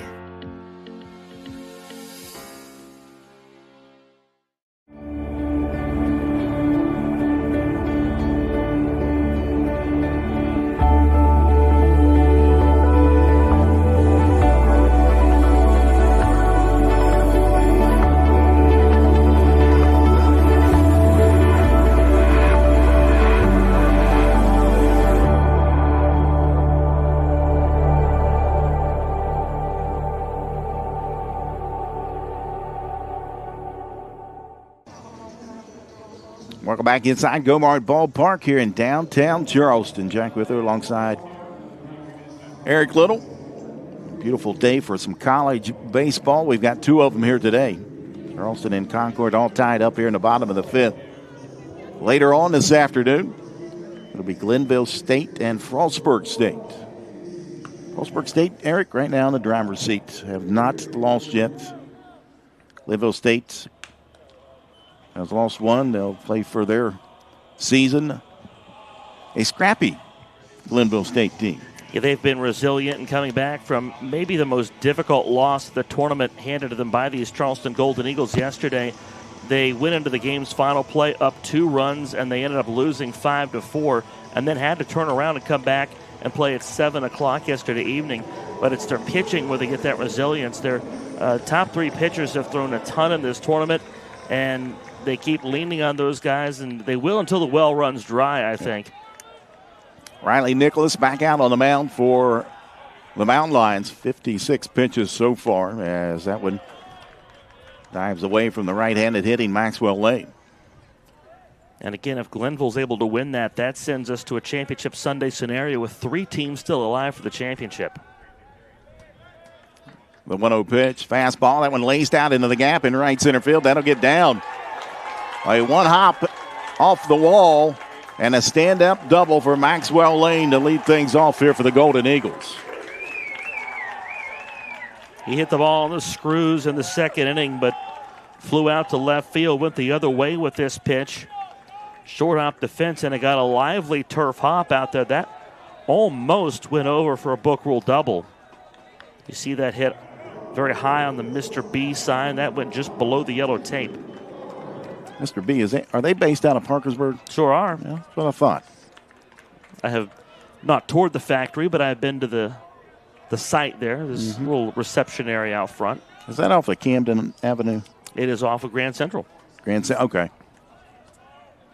Andrew Coburn, he'll lay down a bunt, a nice bunt down the third baseline. The play is going to be close. Well, pitcher Riley Nicholas, it's not going to be that close, Mr. Withrow. I thought it was going to be close. I'll give you that. Nice job by the pitcher coming off the mound and fielding that and throwing a strike over to first base. But that will get the job done, and the go-ahead run down at third base now. And Maxwell Lane. Especially given as well as Coburn runs.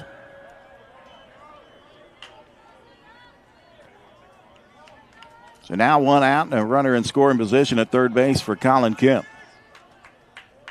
Kemp 0 for 2 today as he hacks it that one and fouls it back into the screen.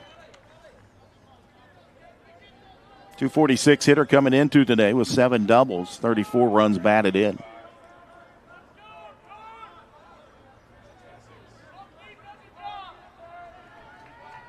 Cookie Kemp. Had to search for his parents and ask what kind of cookie. And why cookie? As that one's fouled back into the screen. C is for Collins. C is for Cookie.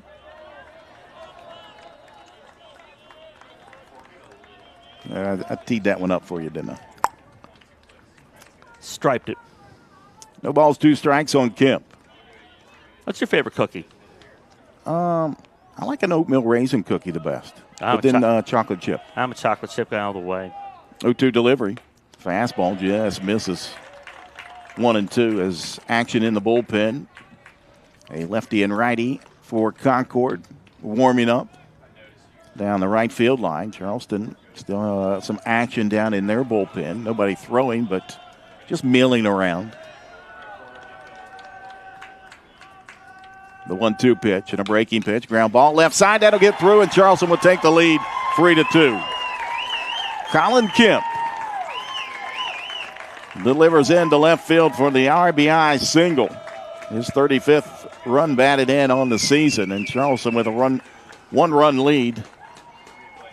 And for Nicholas, that's how the cookie crumbles. You make a nice pitch, and it's shot through the left side, and that ends the day of Riley Nicholas because, again, in a tournament game, in an elimination game, that leash is not very long. Drew Bailey decides to make the pitching change, and Nicholas got this game into the 5th inning and kept it close. But, again, you cannot afford to let things go too long without stemming that rally in the tide. We'll take a break. We'll come back and tell you who's pitching next for Concord here on the Mountain East Digital Network.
New pitcher for Concord and freshman left-hander from Roanoke, Virginia.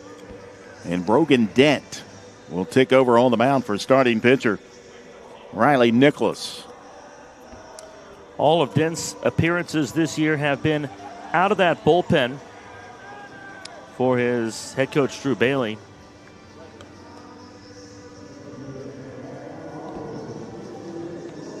Dent in relief of Riley Nicholas. On for the 19th time, 2.16 ERA, 8 1/3 innings of work, 6 strikeouts, 3 walks, 5 hits, and 2 runs allowed. So not a guy that I would expect to see get a lot of length in this game, where I would expect Concord to get a lot of length from, but probably a guy who's on to be the tourniquet here in this 5th inning. Trent Dozenbach, the designated hitter, will step in with 1 out here in the bottom of the 5th for Charleston. And a breaking pitch from Dent falls out of the zone outside for ball 1. Colin Kemp down at first base. Concord still has a right-hander throwing in the bullpen. As Dent settles in right at the belt, checks the runner at first. The 1-0 pitch, another breaking pitch, falls down into the dirt for ball 2.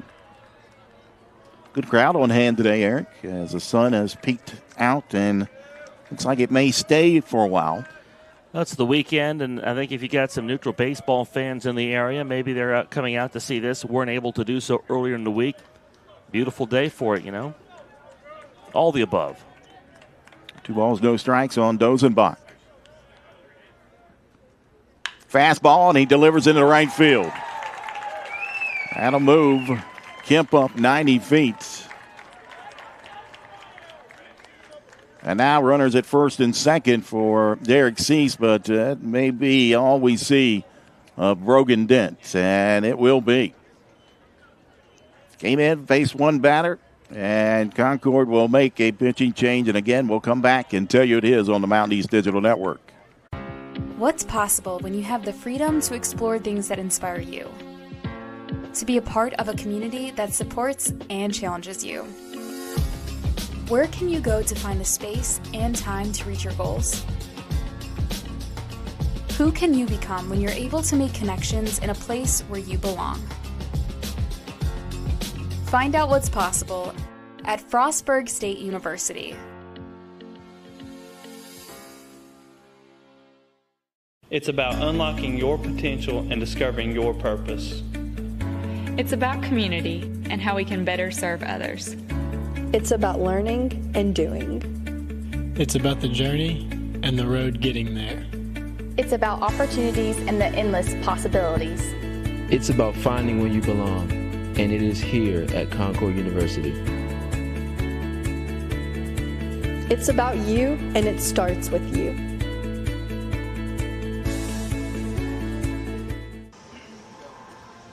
New pitcher again for Concord. And this will be right-hander Logan Darrow. Darrow, 5'8", senior out of Burke, Virginia. Will take over after Brogan Dent saw 1 batter. And this is perhaps more of a length option as well for Concord. Darrow on for the 13th time. He started 4 games. ERA of 5.03.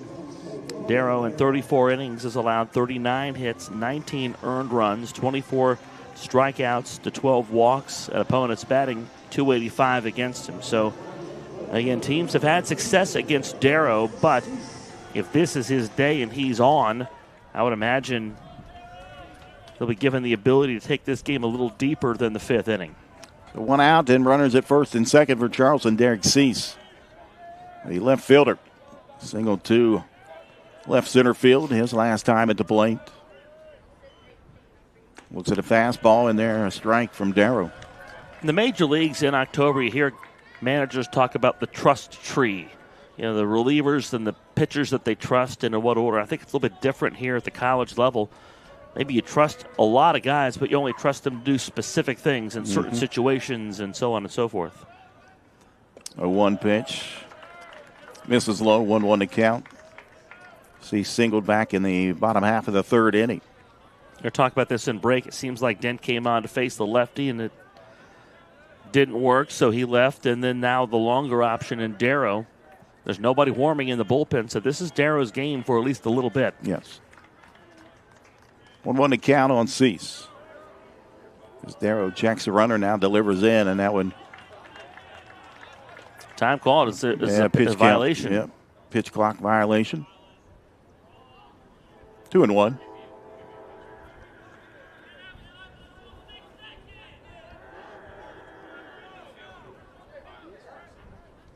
A time is called. Drew Bailey coming out of the Concord dugout and says that's on the hitter, correct? Third base umpire Chris Richards says go back to the dugout. And he'll come down the third baseline.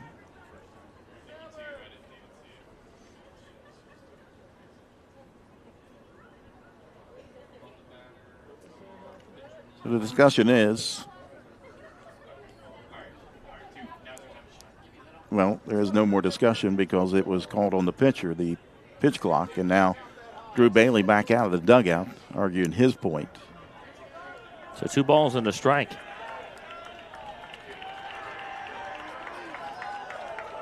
Cease was in the box and looking at the pitcher, but then kind of eased up because he heard the third base umpire make the call. Yeah, that call was somewhere on the bases first. Yes. That one's fouled off. 2-2 your count. I'm not against the idea of a pitch clock, but I think there's just so many subjective parts of it right now that I'm not sure if it's ever going to be perfect. Has to be in the box and addressing the pitcher. What's addressing the pitcher? Darrow checks the runner a couple of times, now deals in a ground ball left side, and that'll go foul down the third baseline. Somebody wants to say you have to make eye contact. Well, what if somebody says he blinked? Here's the pitch in question. Yep, there you see the third base umpire. That is the motion's about to begin. But again, what if a hitter or a pitcher says, well, you made eye contact? Well, I blinked. I never looked at the guy. I had my eyes closed. Getting the 2-2 pitch coming. Swung on, laced into left field, but it'll hang up in the air as Cannon makes the catch for out number 2. I mean, he hit that right on the screws, but right at Lucas Cannon in left field.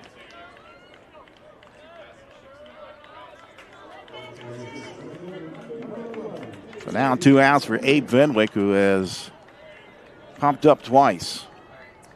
Both times to center field. If you look at the third base dugout right in the middle of your screen, you can see the pitch clock. There it is, 3, 2, 1. And it's winding back up here. And the batter, as you see, he's only in the box at 2. Good work by our crew and Brian Shepard to spot that and notice the nuance of that replay. 1-0 on Fenwick. Swing and a miss. Darrow took a little bit off of that one. 1-1 to count on Abe Fenwick.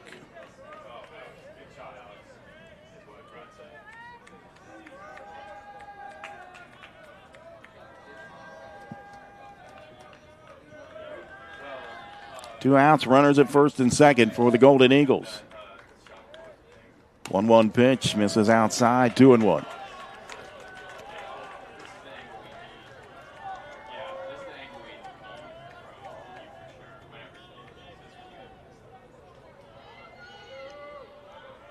Maxwell Lane for Charleston, double to right center field, came around and scored the go-ahead run. 2-1 pitch, and that one fouled off. Came up on the hands that time on Fenwick.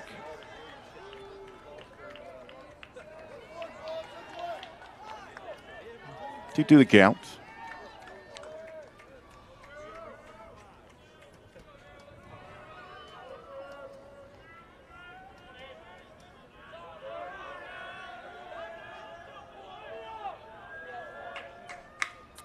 Fly ball right field. Laverne underneath it. He'll make the catch, and Darrow comes in and gets the job done for Concord, but Charleston plates a run. They lead 3-2 as we head to the top of the 6th inning here on the Mountain East Digital Network. Tomorrow's innovators, teachers, caregivers, researchers, leaders, and creators all have one thing in common. They started out just like you. At West Liberty University, you are the focus. This is a place where you will gain the skills, knowledge, and confidence to change your life and the world around you. It all starts here, with you. Visit westliberty.edu to start your journey. It's all here at West Liberty University. Glenville State University offers cutting-edge programs, small class sizes, and dedicated faculty providing students with a personalized experience focused on their success. With the lowest tuition in the Mountain State, every student has the opportunity to achieve their goals. At Glenville State University, you'll find a community that supports, challenges, and inspires you every step of the way. From hands-on learning in state-of-the-art facilities to internships that connect you with real-world opportunities, we prepare you for the challenges and triumphs of tomorrow. Pioneer your future at Glenville State University. Not. Back here inside Gomard Ballpark, 3-2 your score. Charleston leading Concord. Top of the 6th inning. Jack Wither alongside Eric Little. J.P. Schultz back out on the mound for Charleston. He came in a crucial moment in that last half inning with the bases loaded and no outs. Induced a double play and then it got a strikeout to end the inning. And the threat from Concord. I think we've seen a couple relievers here in this last inning. Logan Darrow for Concord and J.P. Schultz that have come on in big spots after initial relievers came on and didn't quite pan out the way that I think the head coaches expected. And they've kept this game close. Again, Charleston with a run in the 5th to take the lead on that single from Kemp, but still anyone's ball game as we play to the 6th. Leading off will be catcher for Concord and Austin here. And the first pitch from Schultz misses outside for ball 1.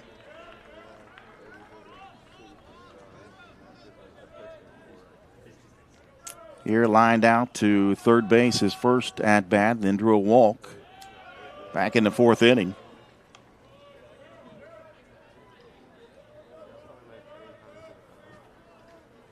Two balls, no strikes on the mountain line catcher. And Schultz sets and delivers in, and that one a strike. 2-1. Artificial surface all the way around the complex here. They installed that a couple years ago. 325 down the right field line, 330 down the left field. As that breaking pitch in there for a strike, 2-2. 400 straight away. 375 in the power alleys. They even turfed the restrooms. They did? Nah, it's just funny that way. I haven't been in those restrooms over there. I was thinking maybe they really did, but okay, that would not be to my liking as that one's driven well out into center field and off the wall. A one-hopper and a stand-up double for Austin here, just like Charleston started the last half inning off with a double, and Concord has answered with their own. And for here, a guy who came in swinging a hot stick into this tournament, hit safely in 9 of the 12 games prior to the tournament. That's his first hit of the Mountain East tournament in 3 games, a ringing double to dead center field. What's more impressive is you look out at the flags, and they are going right to left, so kind of pushing it back towards us. That's a direction we really haven't seen the wind blow a lot this week. Nope.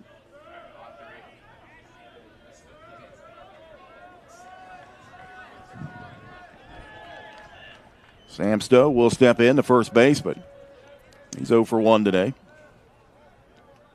Shows bump, pulls it back. That one low for ball 1.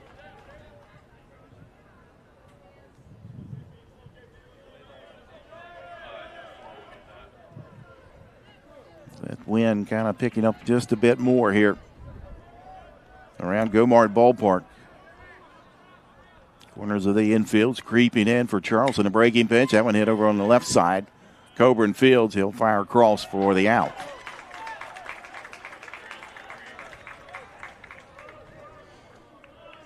Stowe almost snuck that thing through over on the left side. Nice play by the shortstop. So with one out, that'll bring to the plate Tyson Burke. Again, been a good tournament for Burke out of the 3 spot, but hitless today. Did have a sac bunt back in the second. Play at second base as here goes diving back head first.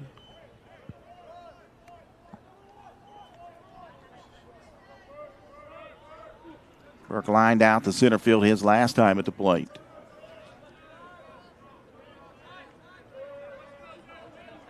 Schultz working from the stretch, settles in just above the belt, and now steps off once again.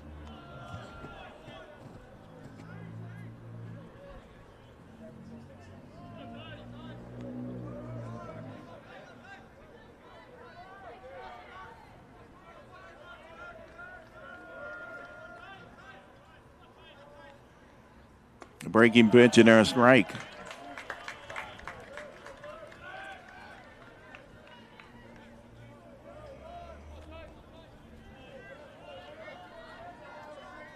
A 1 count on Tyson Burke. Runner in scoring position out at second is here. The 0-1 swung on, and that one lifted foul over top the first base dugout.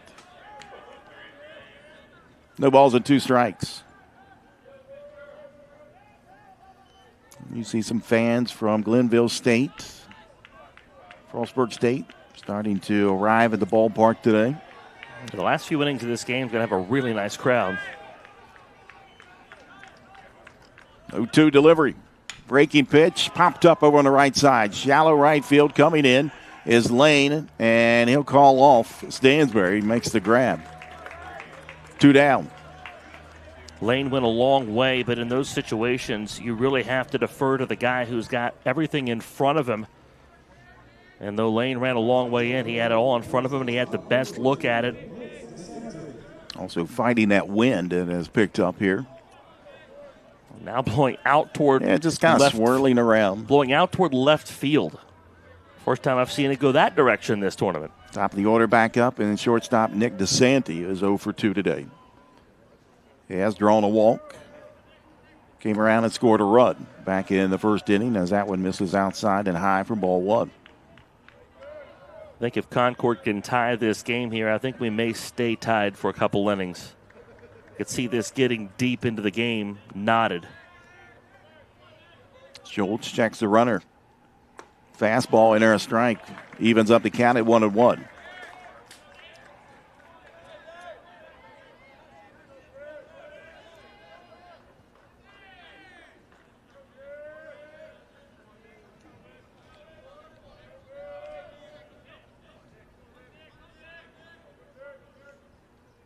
Breaking pitch, ground ball, right side. Stansbury's there. He'll field and throw. And Schultz works his way back out another inning. Gave up a leadoff double, but here is stranded out at second. We head to the bottom of the 6th inning. Charleston leading Concord 3-2 here on the Mountain East Digital Network.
Bottom of the 6th inning here in Go-Mart Ballpark, Charleston, West Virginia, for the 2026 Mountain East Conference Baseball Tournament, presented by the Health Plan.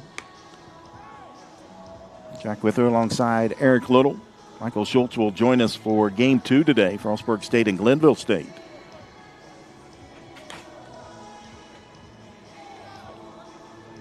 as Logan Darrow, the right-hander, back out on the mound for Concord.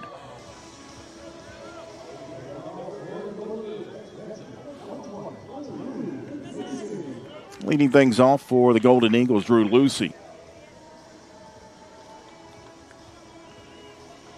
Lucy reached on an error back in the second inning, came around and scored the first run of the game for Charleston. And then struck out swinging his last time at the plate back in the fourth inning. As Logan Darrow sets and delivers in a swing and a miss.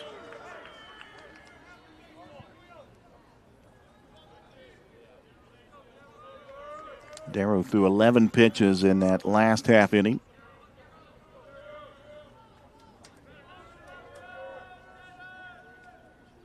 The 0-1 pitch. That one down and away for ball one. 1-1 to count.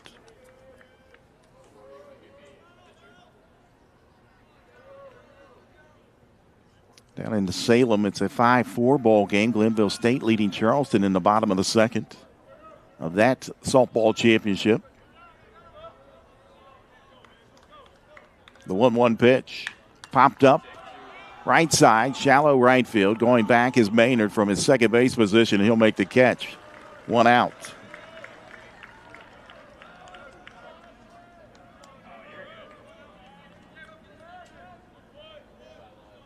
I'll bring up first baseman Ashton Cochran.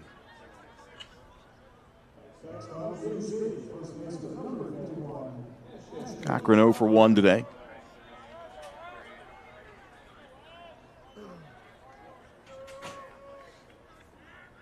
Had a sac bunt and then grounded out to the pitcher his last time at the plate.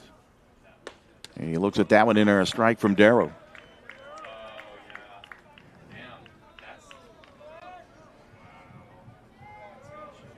Cochran, a freshman from Lewisburg, West Virginia. Down in Greenbrier County, 0-1 pitch, and he came up empty on that one, 0-2. Had him fooled. Off-speed pitch there from Darrow.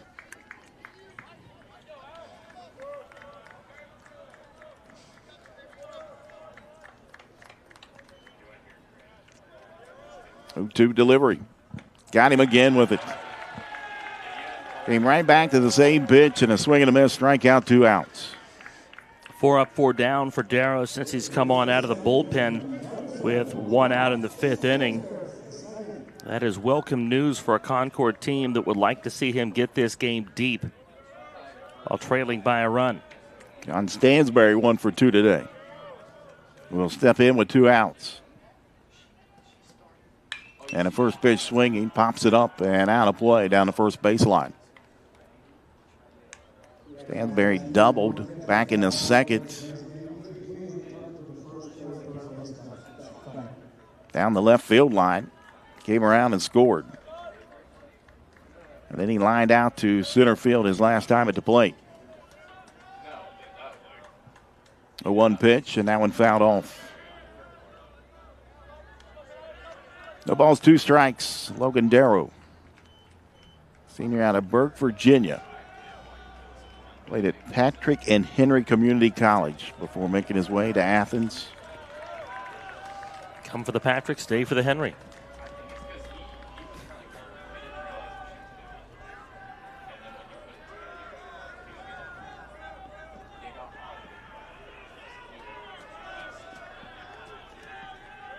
No 2 pitch. Fouled off into the backstop. Have it on good authority. The Glenville State Pioneers are rolling in. By good authority, I mean I see the bus behind the fence. Reminds me of that story when I think it was WU. Coach Bowden was there, and they played William and Mary and just ran the score up on them. And the coach from William and Mary was complaining as that one falls out of the zone for ball 1. I actually saw that story. And Bowden said, well, you need more Williams and less Marys. You know who that coach was?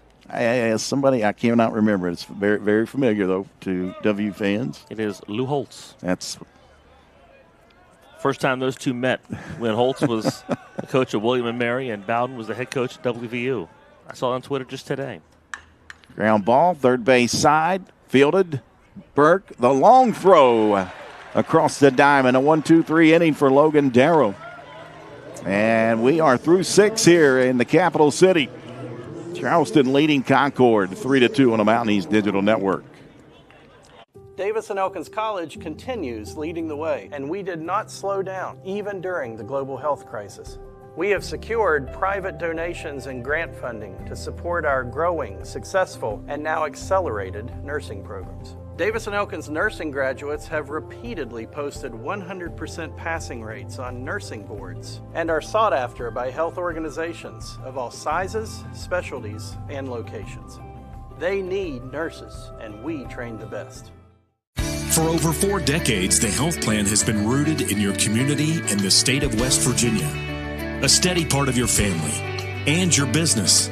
We're here for you with health services designed to manage and improve your well-being.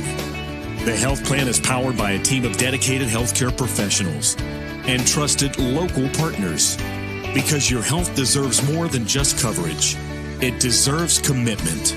The health plan, here for you. Top of the 7th inning, 3-2. Charleston leading Concord in this elimination game, as J.P. Schultz has been big here for the Golden Eagles on the mound as he came in for relief. I'm going to throw a lob back over to my broadcast partner and Eric Little. Take it away, buddy. Well, thank you. I'm tapping the toes in the corner of the end zone. Make the catch. Got both feet in. Glad to be with you here today from West Virginia's capital city. A 3-2 lead for Charleston. The guy who got Concord's scoring going today, Dawson Gregg, leads off. Gregg and Lucas Cannon had RBI hits in the first inning. And Cannon's came with 2 outs in the frame after Jaden Peterson, the Charleston starter, had settled down to retire. 2 guys after allowing the first 2 to reach. First pitch to Gregg, swing and a miss for a strike. And Cannon singled home Gregg. Then Jared Laverne singled. They stole second and third before Austin here lined out to end that inning. And Concord hasn't struck since. Just 4 hits today for the Mountain Lions. Pitches inside for a ball. But I'm sure we will hear them roar at least one more time before all said and done today. This is the elimination game. A lot of baseball left to play in these 3 innings. The 1-1 poked foul to the concourse. For Charleston, their runs came in the second, a pair of them to tie the game. John Stansberry doubled home run, Andrew Coburn singled home run. And then in the 5th, a Colin Kemp single played at Maxwell Lane to give Charleston a lead. They haven't lost. Line drive, second base side. Stansberry scoops down the short hop.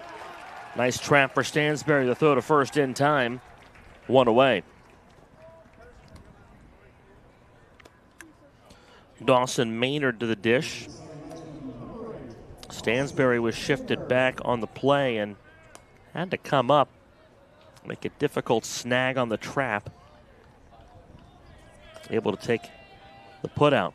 Take a live look here at Mountain East Conference softball. They're in the 3rd in a back-and-forth winner-take-all finale. Glenville State has a 5-4 advantage in the 3rd inning. That's been a wild one from Salem, Virginia.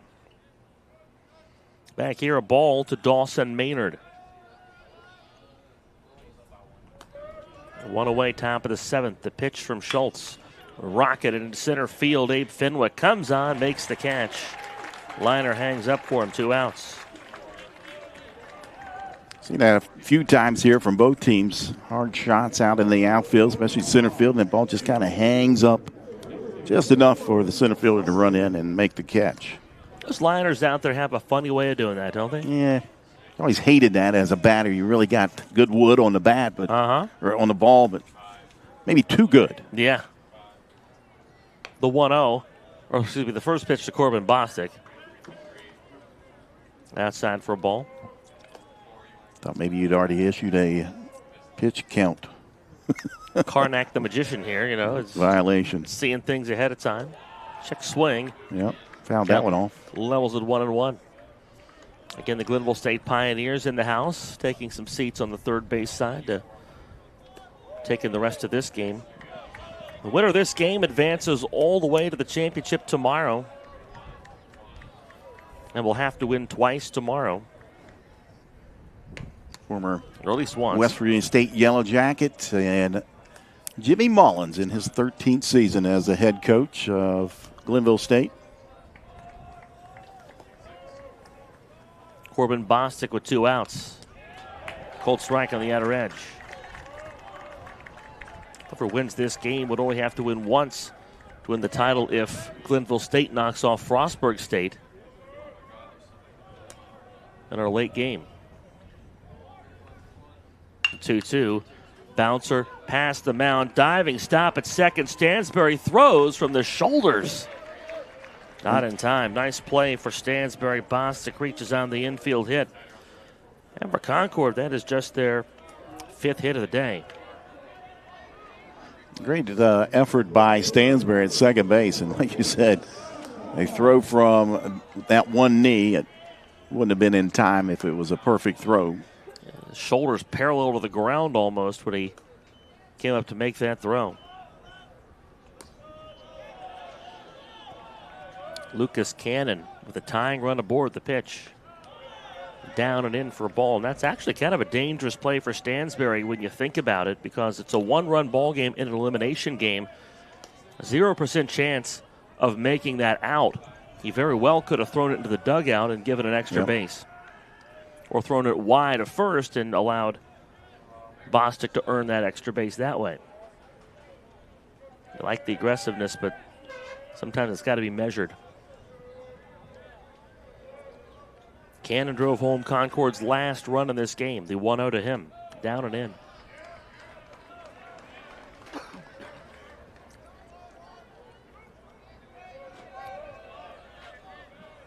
Lefty Kai Close warming up in Charleston's bullpen, the freshman.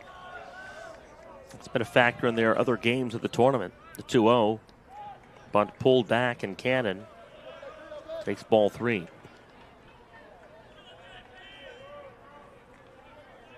Got to wonder how much left is in Schultz.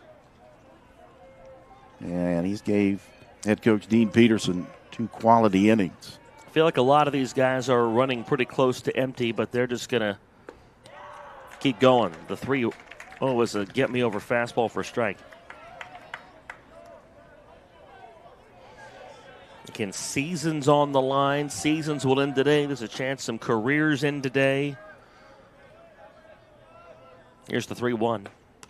That's a cold strike. And when you're looking at doing something you love and something that's been very much a part of your life for as long as you can remember, you will lay it on the line. Like everybody got off the bus today when they got to the ballpark with that symbol on the back of their head. 3-2, swung on and missed. And Cannon down on strikes to end the inning. The lead stays with Charleston at stretch time from Gomart Ballpark. 3-2 your score. Golden Eagles out in front on the Mountain East Conference Digital Network.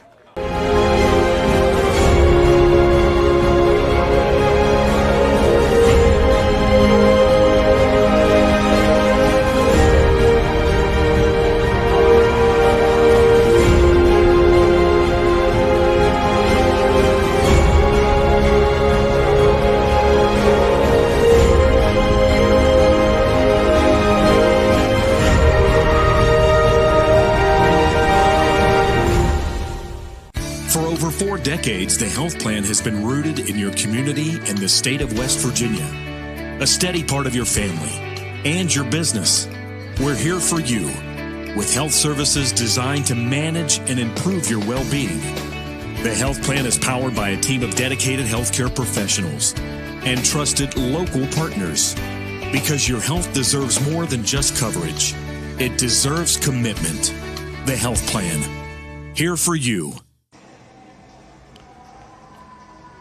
Charleston remains in the lead as we go to the bottom of the 7th inning, and certainly getting late here from Gomart Ballpark.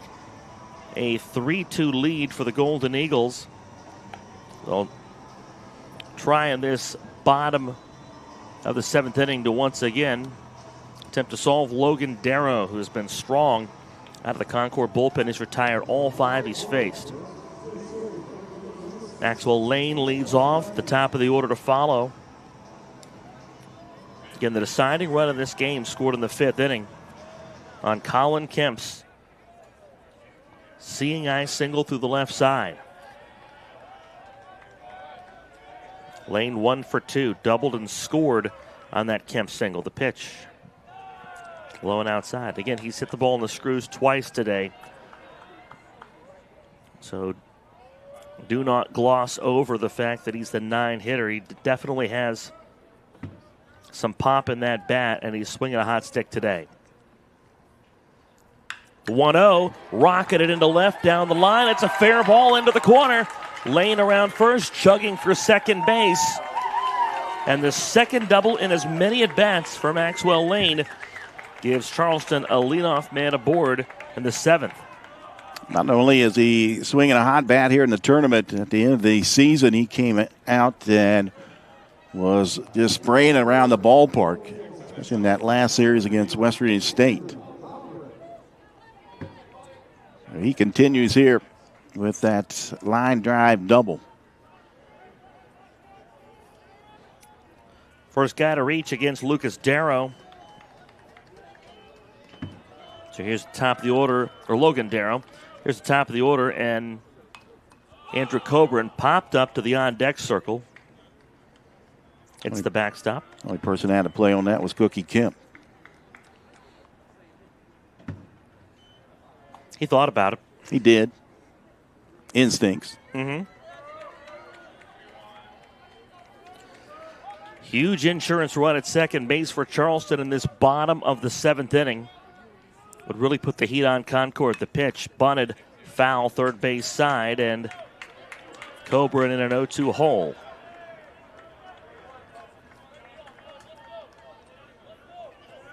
Think he tries it again?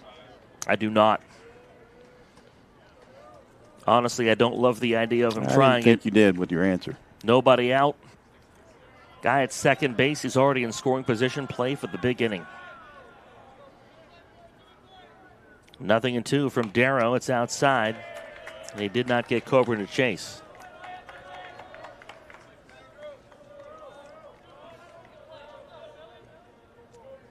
If you're playing for 1 run, to move a guy from first to second, fine. But you got a guy in scoring position. Swing the sticks. A lot of room in right center field if Coburn laces one over second base. The 1-2 pitch outside.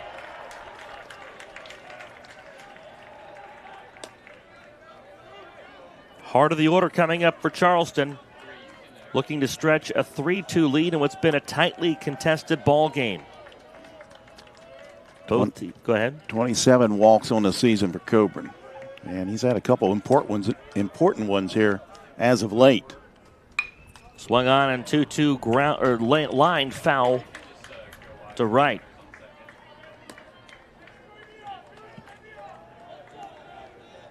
Again, hits at a premium. 7 for Charleston, 5 for Concord. Just 5 combined runs between these two. Season ends for the losing team. Lane at second. The 2-2 pitch, a call, third strike on the outside edge.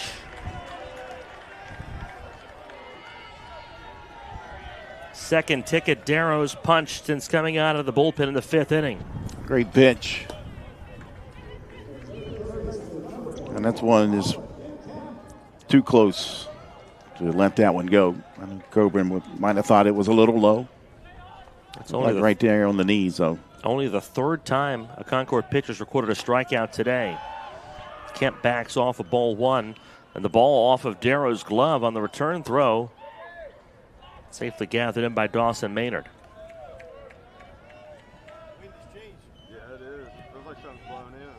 Both of these teams fought valiantly after losing in their first to get out of the loser's bracket, or to get on in the loser's bracket.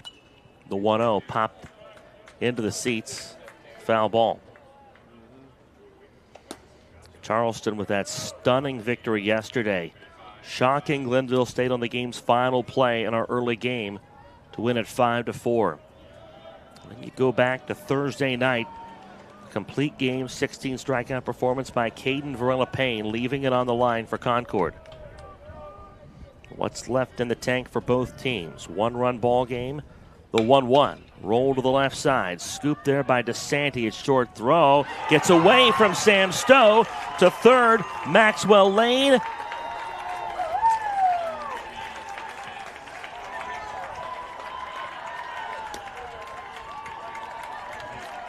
Yeah, DeSanti, we've seen it earlier with a two-hopper from over at shortstop that allowed a infield hit.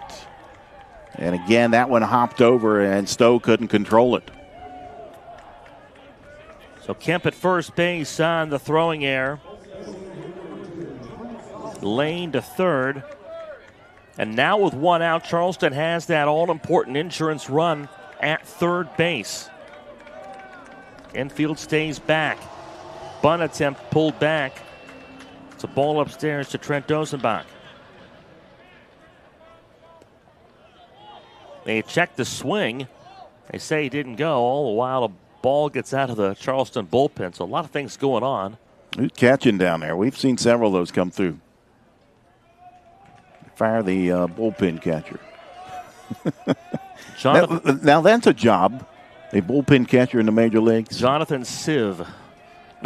Yeah. Flowing right through a sieve. That is a job in the big leagues. Here's the 1-0. Dosenbach bunts it foul.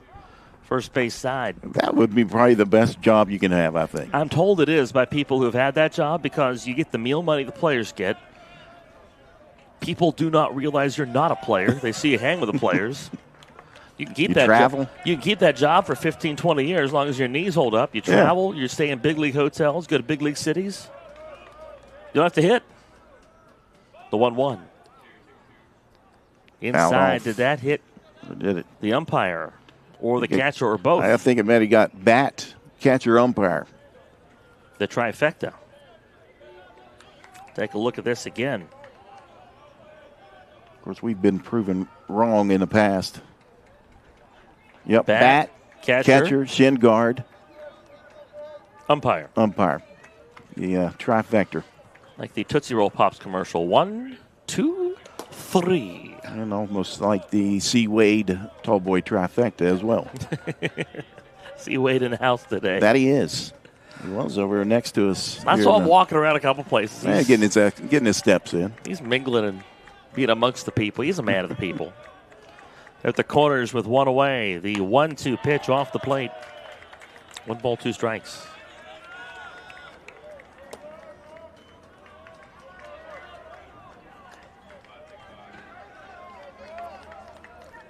Lane at third, ready to go on a fly ball of just about any depth to the outfield.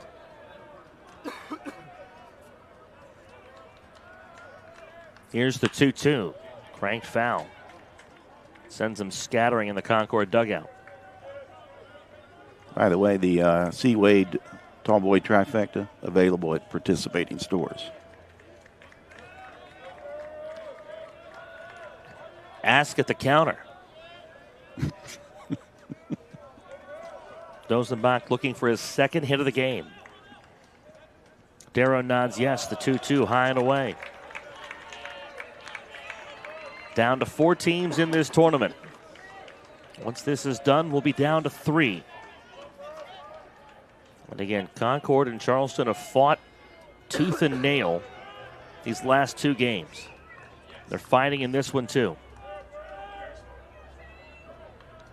Charleston looks to grow a 1-run lead. The payoff pitch, hit in the air, right field. Back goes Jared Laverne. Has room in front of the fence to make the catch for the out. Lane scores, and it's a 4-2 lead for the University of Charleston. I'll tell you what, if the wind and you look out at the flags in left field, if they're not blown right to left, that ball's in that parking lot over by CVS. If you're not familiar with this park, there's a street behind that outfield fence and a parking lot and a strip mall behind it. Off the bat, again, if that's not into a bit of a cross breeze, you're right, Jack. And for the old folks like myself, there used to be a Bowinkles, and that was called. Yep. The ball got coming in from the Charleston bullpen. And the old Sport Mart was located at the end of that parking lot. Find what you're looking for at so Sport you go in there and get you some catcher's gear and then go over and get a hot dog at Bowinkles. I never made it to Sport Mart. I wanted to. Saw the commercials all the time. We lived a bit out of the area. They moved down to Patrick Street before finally ending their long stay here in the capital city. Gave up the ghost a couple years ago. Yep. Derek Cease fouls it away. You know, a lot of coaches who loved Sport Mart and preferred Sport Mart would come out of the region for Sport Mart. Go back to bullpen catching. One of my favorite heckles I've ever heard at a game. Hey, were your parents bullpen catchers? Did you grow up? I was sitting near a guy who decided he was going to ride the bullpen catcher. Runner at first base with 2 outs. Cease check swing. It's a called strike. Drew Peterson can have a word with the umpire to make sure that it was a swing and not a cold strike. They say he swung. 0-2. They're riding that bullpen catcher. Were your parents bullpen catchers? Did you always want to be a bullpen catcher when you grew up? Cease walked and singled today. Runner at first base, Colin Kemp. And Cease strokes the 2-strike pitch into left field to put a pair on for Aiden Fenwick here in the 7th inning.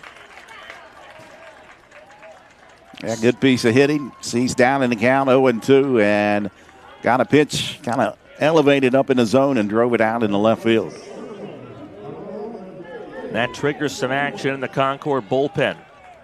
Fenwick 0 for 3 has flied out all 3 times.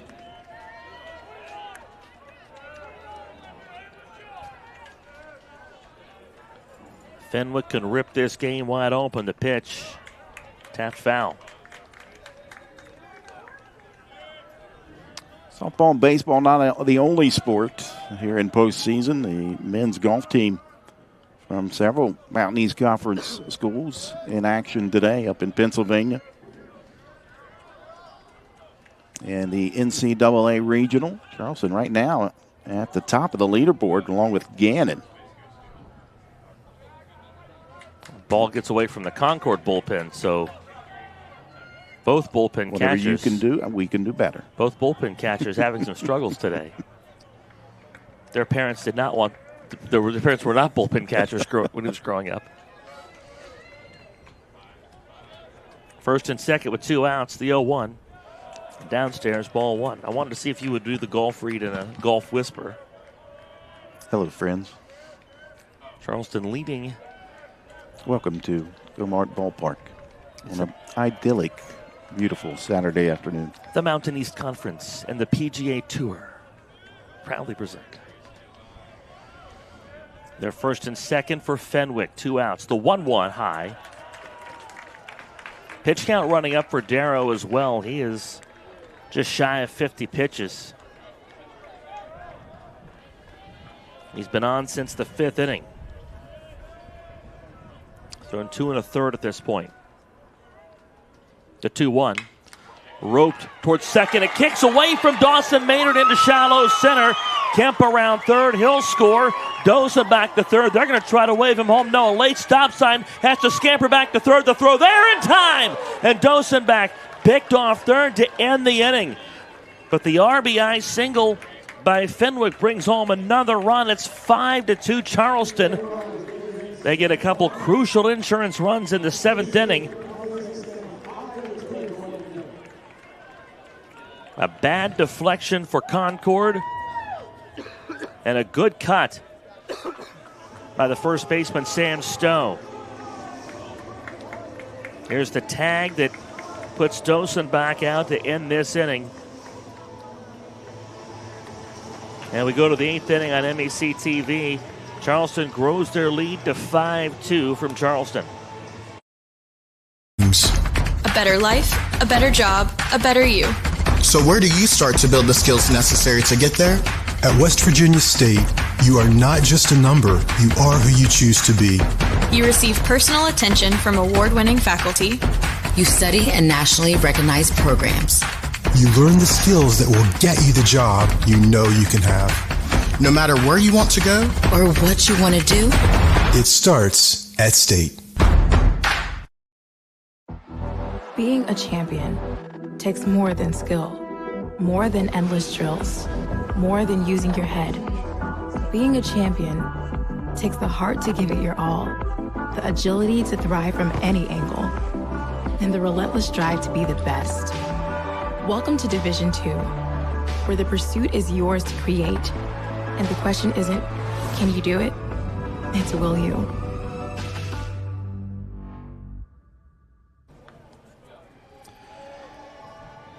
Charleston adds a couple runs at the 7th inning. Trent Dozabak, a sac fly.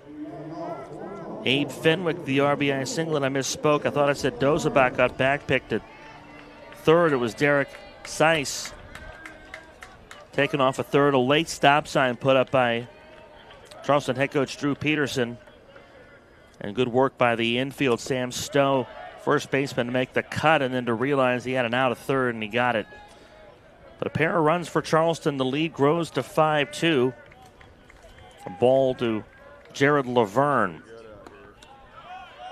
He takes the second inside from J.P. Schultz.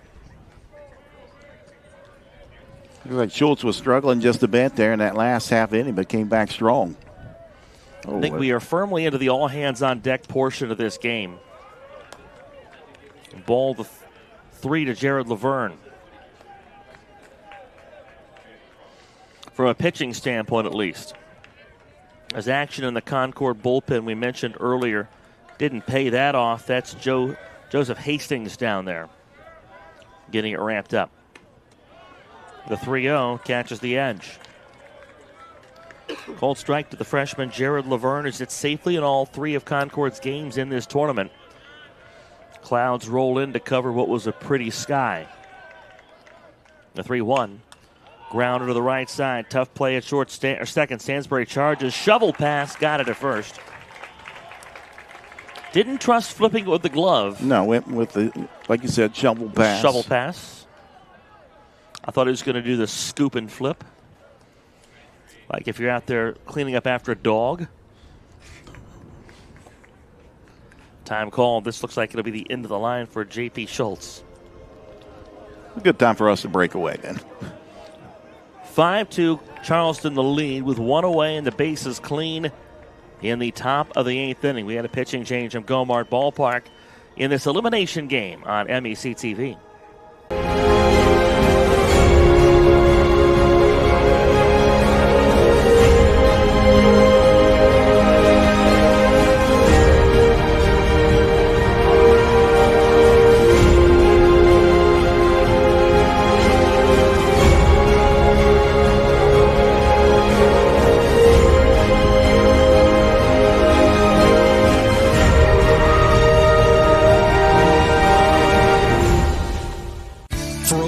Decades, the health plan has been rooted in your community and the state of West Virginia. A steady part of your family and your business. We're here for you with health services designed to manage and improve your well-being.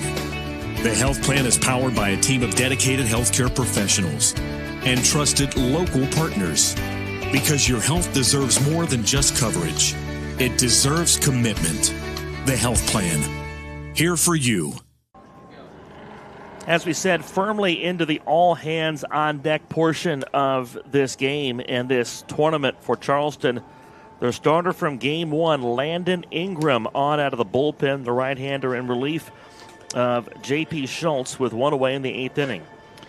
Ingram, a 3-4 record on the season, 57 innings pitched, 48 hits, 31 earned runs, 28 walks, and 43 strikeouts. Opposing batters batting .233.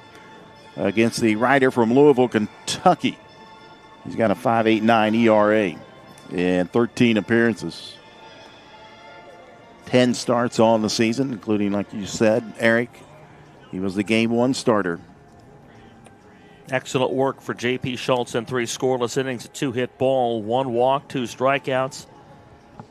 We talked about this after these starters went relatively short stints. Neither one of them went beyond the 5th inning, but both of these head coaches needed somebody in middle relief to bridge that gap and get this game to the late innings. And that's exactly what J.P. Schultz did. And now with a 5-2 lead for Charleston. Update down in Salem. Glenville State leading Charleston 5-4 in the top of the 5th. That one's going to be an absolute dogfight. Yep. all the way to the finish. Freshman starter Callie Masters for Charleston now out of the ball game, and Addison Mass has taken over in the circle. Glenville State also threw 2 pitchers today. Ingram, the righty, fires. Fouled into the screen for strike 1. Of course, Callie Masters played at St. Mary's High School. The Sure pitcher did. for Glenville State was Macy Balgus, who played at Winfield High School. That's what I love about the Mountain East Conference. You see so many West Virginia players get to shine at the college level. The 0-1. Cold strike on the outer edge. A lot of really good athletes in this state in the Mountain East. Of course, celebrates all athletes, but it's a nice platform for athletes from West Virginia. The 0-2 to here. Off the plate. Different look for here. Again, the lefty Schultz, replaced by the righty Ingram, who throws just a bit harder than Schultz was throwing. Ingram ready. The leg kick, the 1-2. Swing and a foul tip. Count stays at a ball and 2 strikes.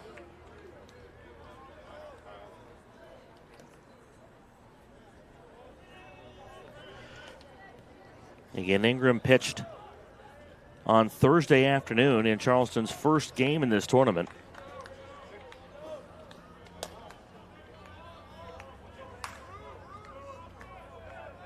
Went 4 innings, charged with 6 runs on 6 hits, walked 2, struck out 1. That one got away.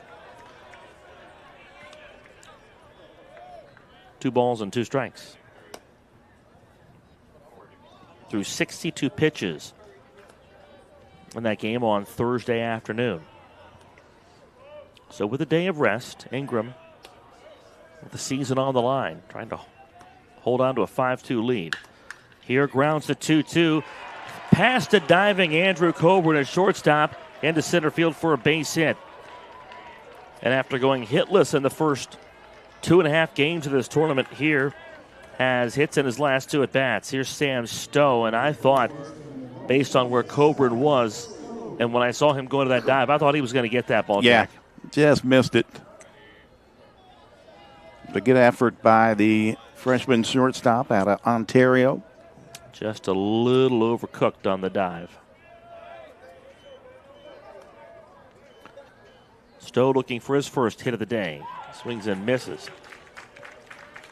Concord down to their final 5 outs in this game and of their season. Charleston knows better than maybe anybody but Glenville State how tough it is to get all 27 of these outs. The 0-1 lifted into left field. That's down in front of Derek Cease for a base hit. And now with 1 out, and Charleston into their bullpen. Concord putting a rally together. And they'll send the tying run to the plate, Tyson Burke, a guy who's already homered in this tournament.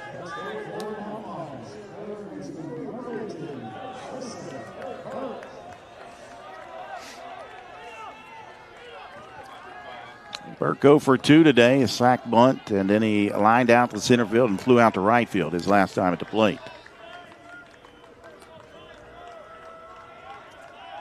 They'll take anything to keep the line moving. Here's the first pitch. Strike 1 to Burke.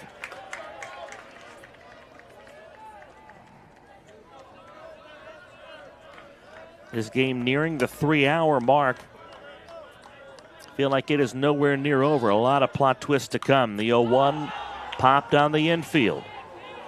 The catcher says he's got it, and he reaches back, and Drew Lucy makes a catch, 2 outs.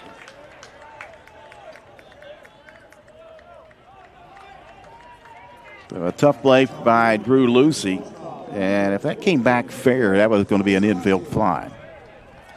Well, I was more concerned with a bat that looked like Lucy was going to trip over because he tossed the mask and had to come back to make that catch, and the bat was almost in his path. That's a play that you probably want your first baseman to take. Here's Nick DeSanti. That's a strike on the outer edge. Top of the order for Concord. With 2 outs and 2 on here in the 8th inning, I think if you're Concord and you want to get back into this game, you got to get at least one of these right here. Down 3. The 1-strike pitch. DeSanti gives it a ride into center field. Abe Fenwick under it. Drifts in to make the catch to end the inning, and Concord strands a pair. We go to the home half of the 8th inning. Charleston trying to hold on to and now grow a 5-2 lead. This is the South East Conference Baseball Championship presented by the Health Plan. What's possible when you have the freedom to explore things that inspire you? To be a part of a community that supports and challenges you. Where can you go to find the space and time to reach your goals? Who can you become when you're able to make connections in a place where you belong? Find out what's possible at Frostburg State University.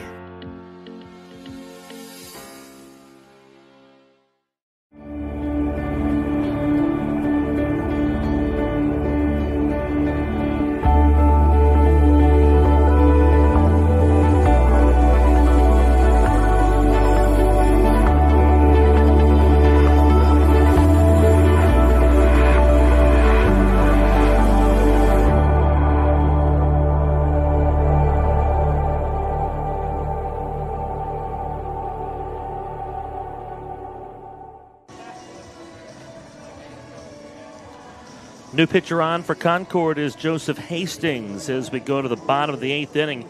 He comes on in relief of Logan Darrow, who gave the Mountain Lions 2 2/3 out of the bullpen.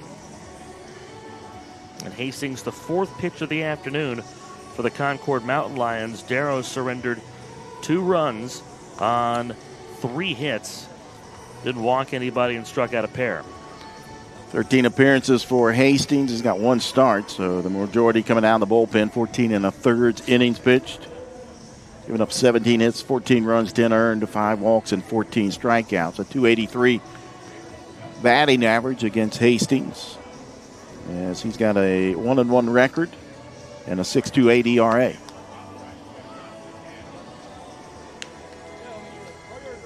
And again, just 1 start for Hastings. So only 14 1/3 innings of work. So not a guy that has been used to go long into games. So he is an option that's, as of right now, he's here for a short time, not necessarily here for a long time. Yep, 6'5", 245-pound graduate student.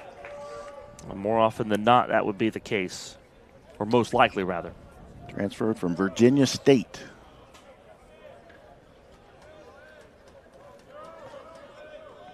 Drew Lucy in search of his first hit of the game.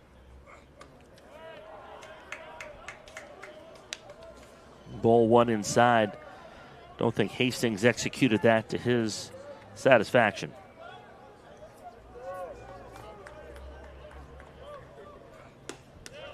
The 1-0 off the plate. Hastings, one of those guys that you can hear the grunt, the energy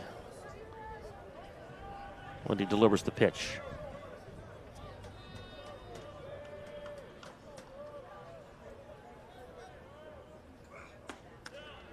The strike on the outer edge. That one at 86. Kind of like watching tennis every time you hear it fires. Like, yeah. Back and forth. The 2-1 to Lucy. Strike 2.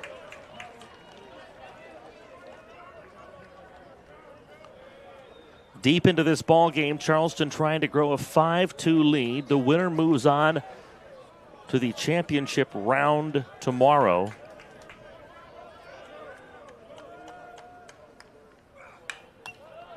Popped out of play.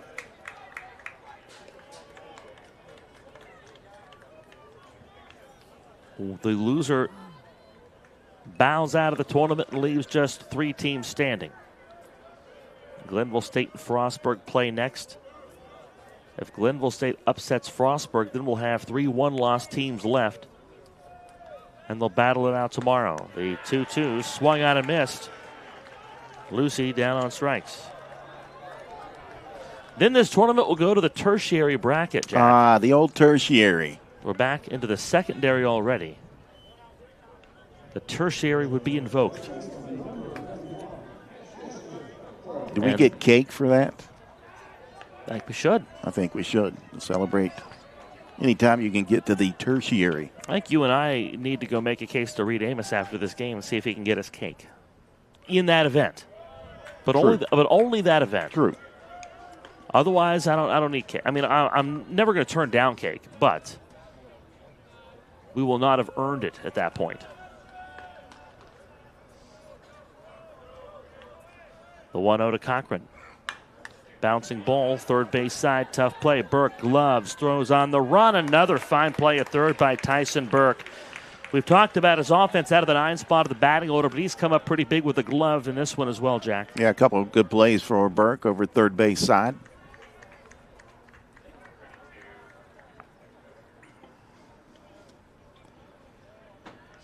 John Stansberry doubled home the first Charleston run of the ball game in the first inning. He's hit the ball hard a couple times today. The mound visit as Hastings and Austin here will get together. We talked about this earlier. Stansberry, statistically, not a guy who swings a fearsome stick, but anything can happen at this point of the tournament. He kind of got things started for Charleston today with that double RBI in the second inning, and now we're going to have a pitching change for Concord. The mound visit to kill a little extra time for the reliever getting loose in the bullpen. Hastings finishes after facing 2 hitters, retiring them both. So Concord will turn to their 5th pitch of the afternoon, and we'll tell you about him after this break. 2 outs in the bottom of the 8th inning. Charleston trying to grow a 5-2 lead and add some insurance before the 9th inning here in Charleston.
Two-lane.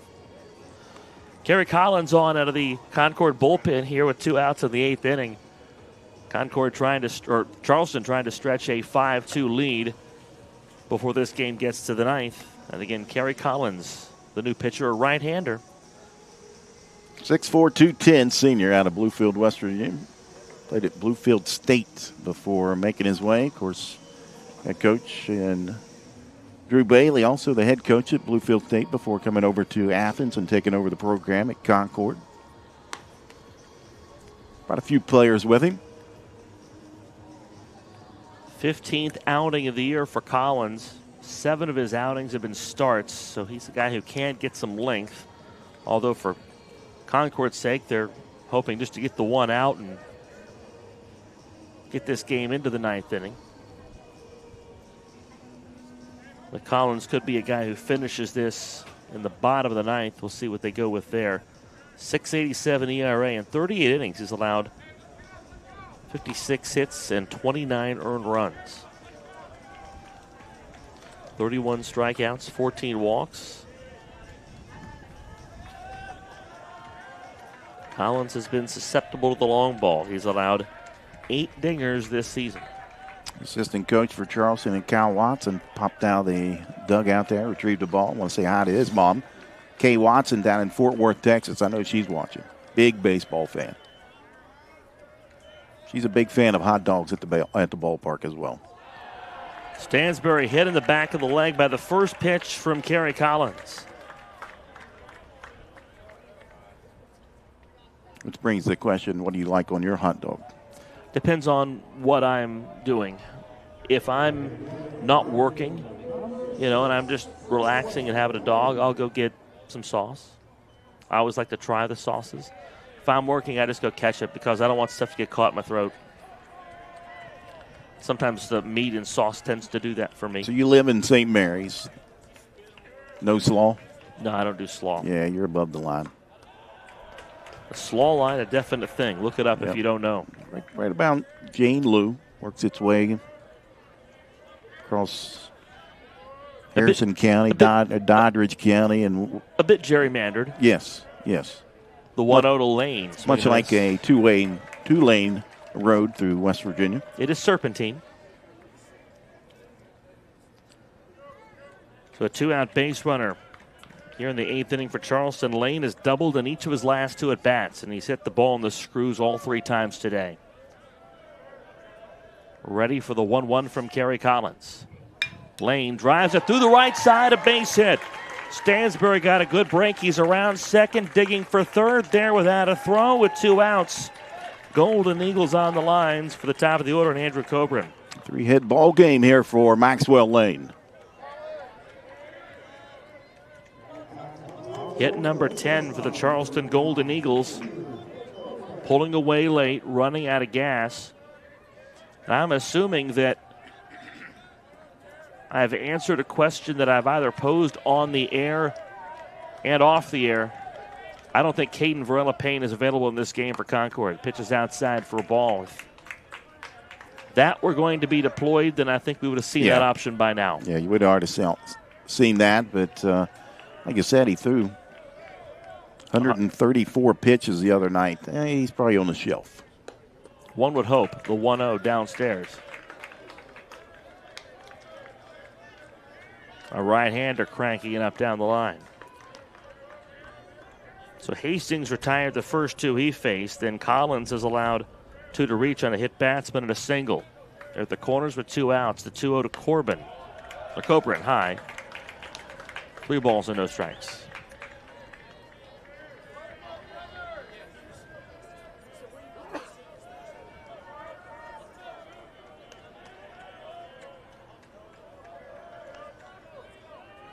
We'll see if the light is green. It is not. Coburn takes a strike.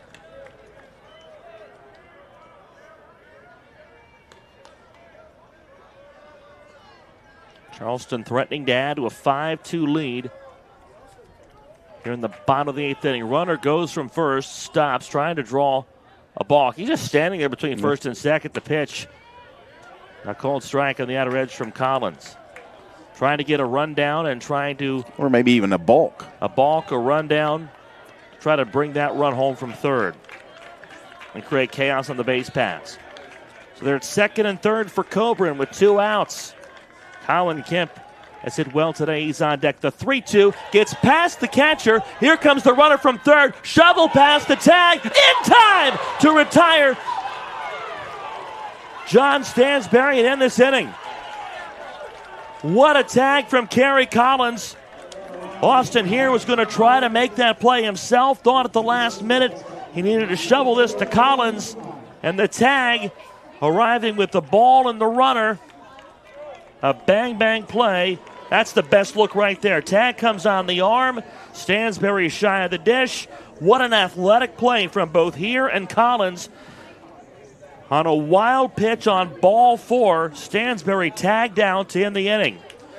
So now it's a 3-run lead, and Concord has to get 3 to tie this and send this to the bottom of the 9th. Come on back for the thrilling finish from Charleston.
Here we go to the ninth inning. Charleston 3 outs away from moving on to tomorrow and being one of the last 3 teams standing in the Mountain East Conference. They came in as a 2 seed.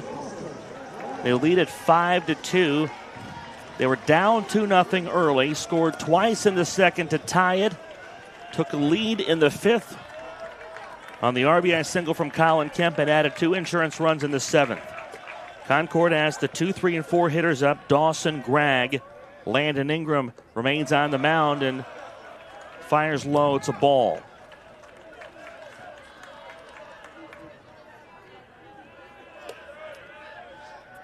RBI hit for Gregg in the 1st. Concord hasn't scored since then. The 1-0. Hit well the other way into the left. Derek Cease took a step in, dives back, and he makes an athletic catch shy of the warning track for the first out.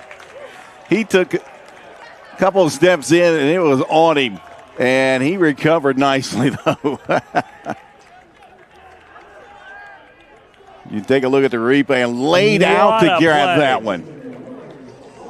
Full extension for Cease in deep left, and you're right. You called it a second it happened. He took a couple steps in, thought that was not as hard hit as it was, and then covered the ground. 1 away. Here's Dawson Maynard. A cold strike. And a fastball there from Ingram at 89.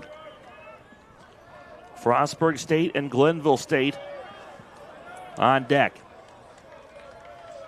They got a pretty tall order to top here.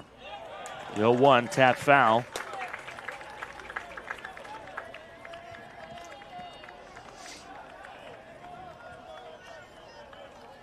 Maynard in search of his first hit of the game.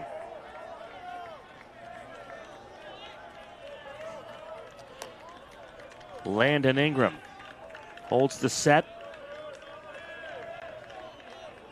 The 2-strike pitch. It's sent into center field. Long run. Fenwick dives. Full extension. Another out on a diving catch by a Charleston outfielder.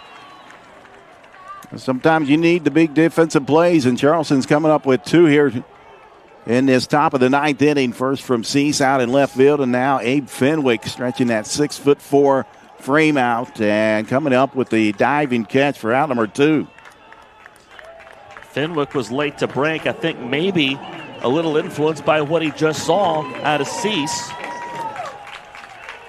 Time is called. And a warning over to the Concord bench from first base umpire Tony Veltri. Something may have been said. I think there's someone on the top step, and they would rather those folks be inside the confines of the dugout.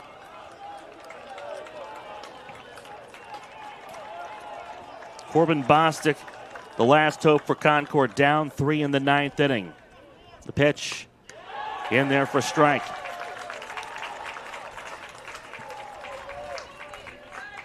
Cardiac Charleston. A walk-off win in dramatic fashion yesterday.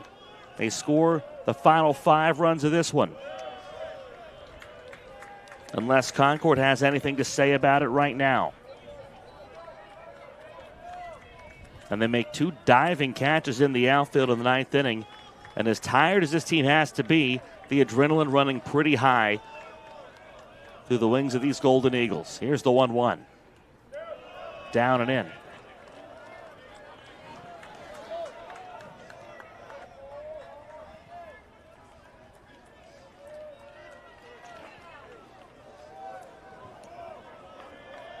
Ballpark filling up.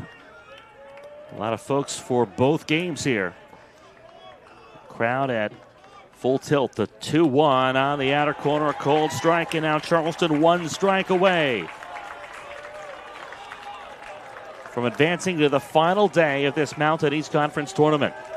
There's some pom-poms and thunder sticks here today. Bostic ready. Here's the 2-2. Swing and a miss! And the Charleston Golden Eagles will soar to championship Sunday in the Mountain East Conference tournament. A gritty outing for multiple Charleston pitchers. Some great defensive plays on the infield and the outfield, and timely hitting. Since Charleston to Championship Sunday, they scored the final 5 and win it 5-2 here at Gomart Ballpark. What a way to finish it. Landon Ingram comes on to get the final 4 outs of the ball game. An excellent outing from him. 5-2. Charleston out in front. They win the game. And again, you have to give a nice commendation to the Concord Mountain Lions. What a season they have had, and what a run in this tournament they had. Caden Varela-Payne pitched this team into Saturday. They come up a little short. The win goes to J.P. Schultz. The loss goes to the starter, Riley Nicholas. The save for Landon Ingram. And Jack Withrow, what a fantastic fight all the way for both of these teams that knew they had everything on the line, and they played like it today. Yep, that's what you get when you get in tournament play. All hands on deck. We've talked about it, and Charleston used that bullpen really, really effectively here today. And what a great win for Charleston coming back. Of course, in the regular season, Concord took 3 of 4 at Charleston. So they had a little bit of revenge on their mind here today, and they get the victory and then move on to Championship Sunday. Again, Jack, there were a lot of individual efforts that stood out today for Charleston. What most impressed you? Well, pitching. A lot of freshman arms out there on the mound for Charleston, and they grew up here today against Concord. And then batting, you got to look at down the lineup, and it was the big stick here today from Maxwell Lane. A couple of doubles, drove in a run. He scored. And up and down the lineup, though, for Charleston, just putting the ball in play, making things happen, and got the victory. So, again, Charleston will come back tomorrow and have a say in this championship of the Mountain East Conference. Quite the comeback from Thursday afternoon, and scoring 6 runs on Frostburg State to start that game and allowing the final 12 to lose 12-6. Resiliency out of these Golden Eagles. Yeah, and we talked about the starting pitcher for that day for Charleston, and Landon Ingram came back, got the save today for the Golden Eagles. Up next, it is Frostburg State and Glenville State. And if Frostburg State wins, that eliminates Glenville State, and it'll be Frostburg State and Charleston. If Glenville State wins, that'll send all 3 teams to Championship Sunday, and they'll duke it out over a course of 2 games. For our entire video productions crew and my partner Jack Withrow, my name is Eric Little. Charleston comes away with a 5-2 win over Concord to stay alive in this Mountain East Conference Baseball Championship presented by the Health Plan. Stay with us. Frostburg State and Glenville State coming right up.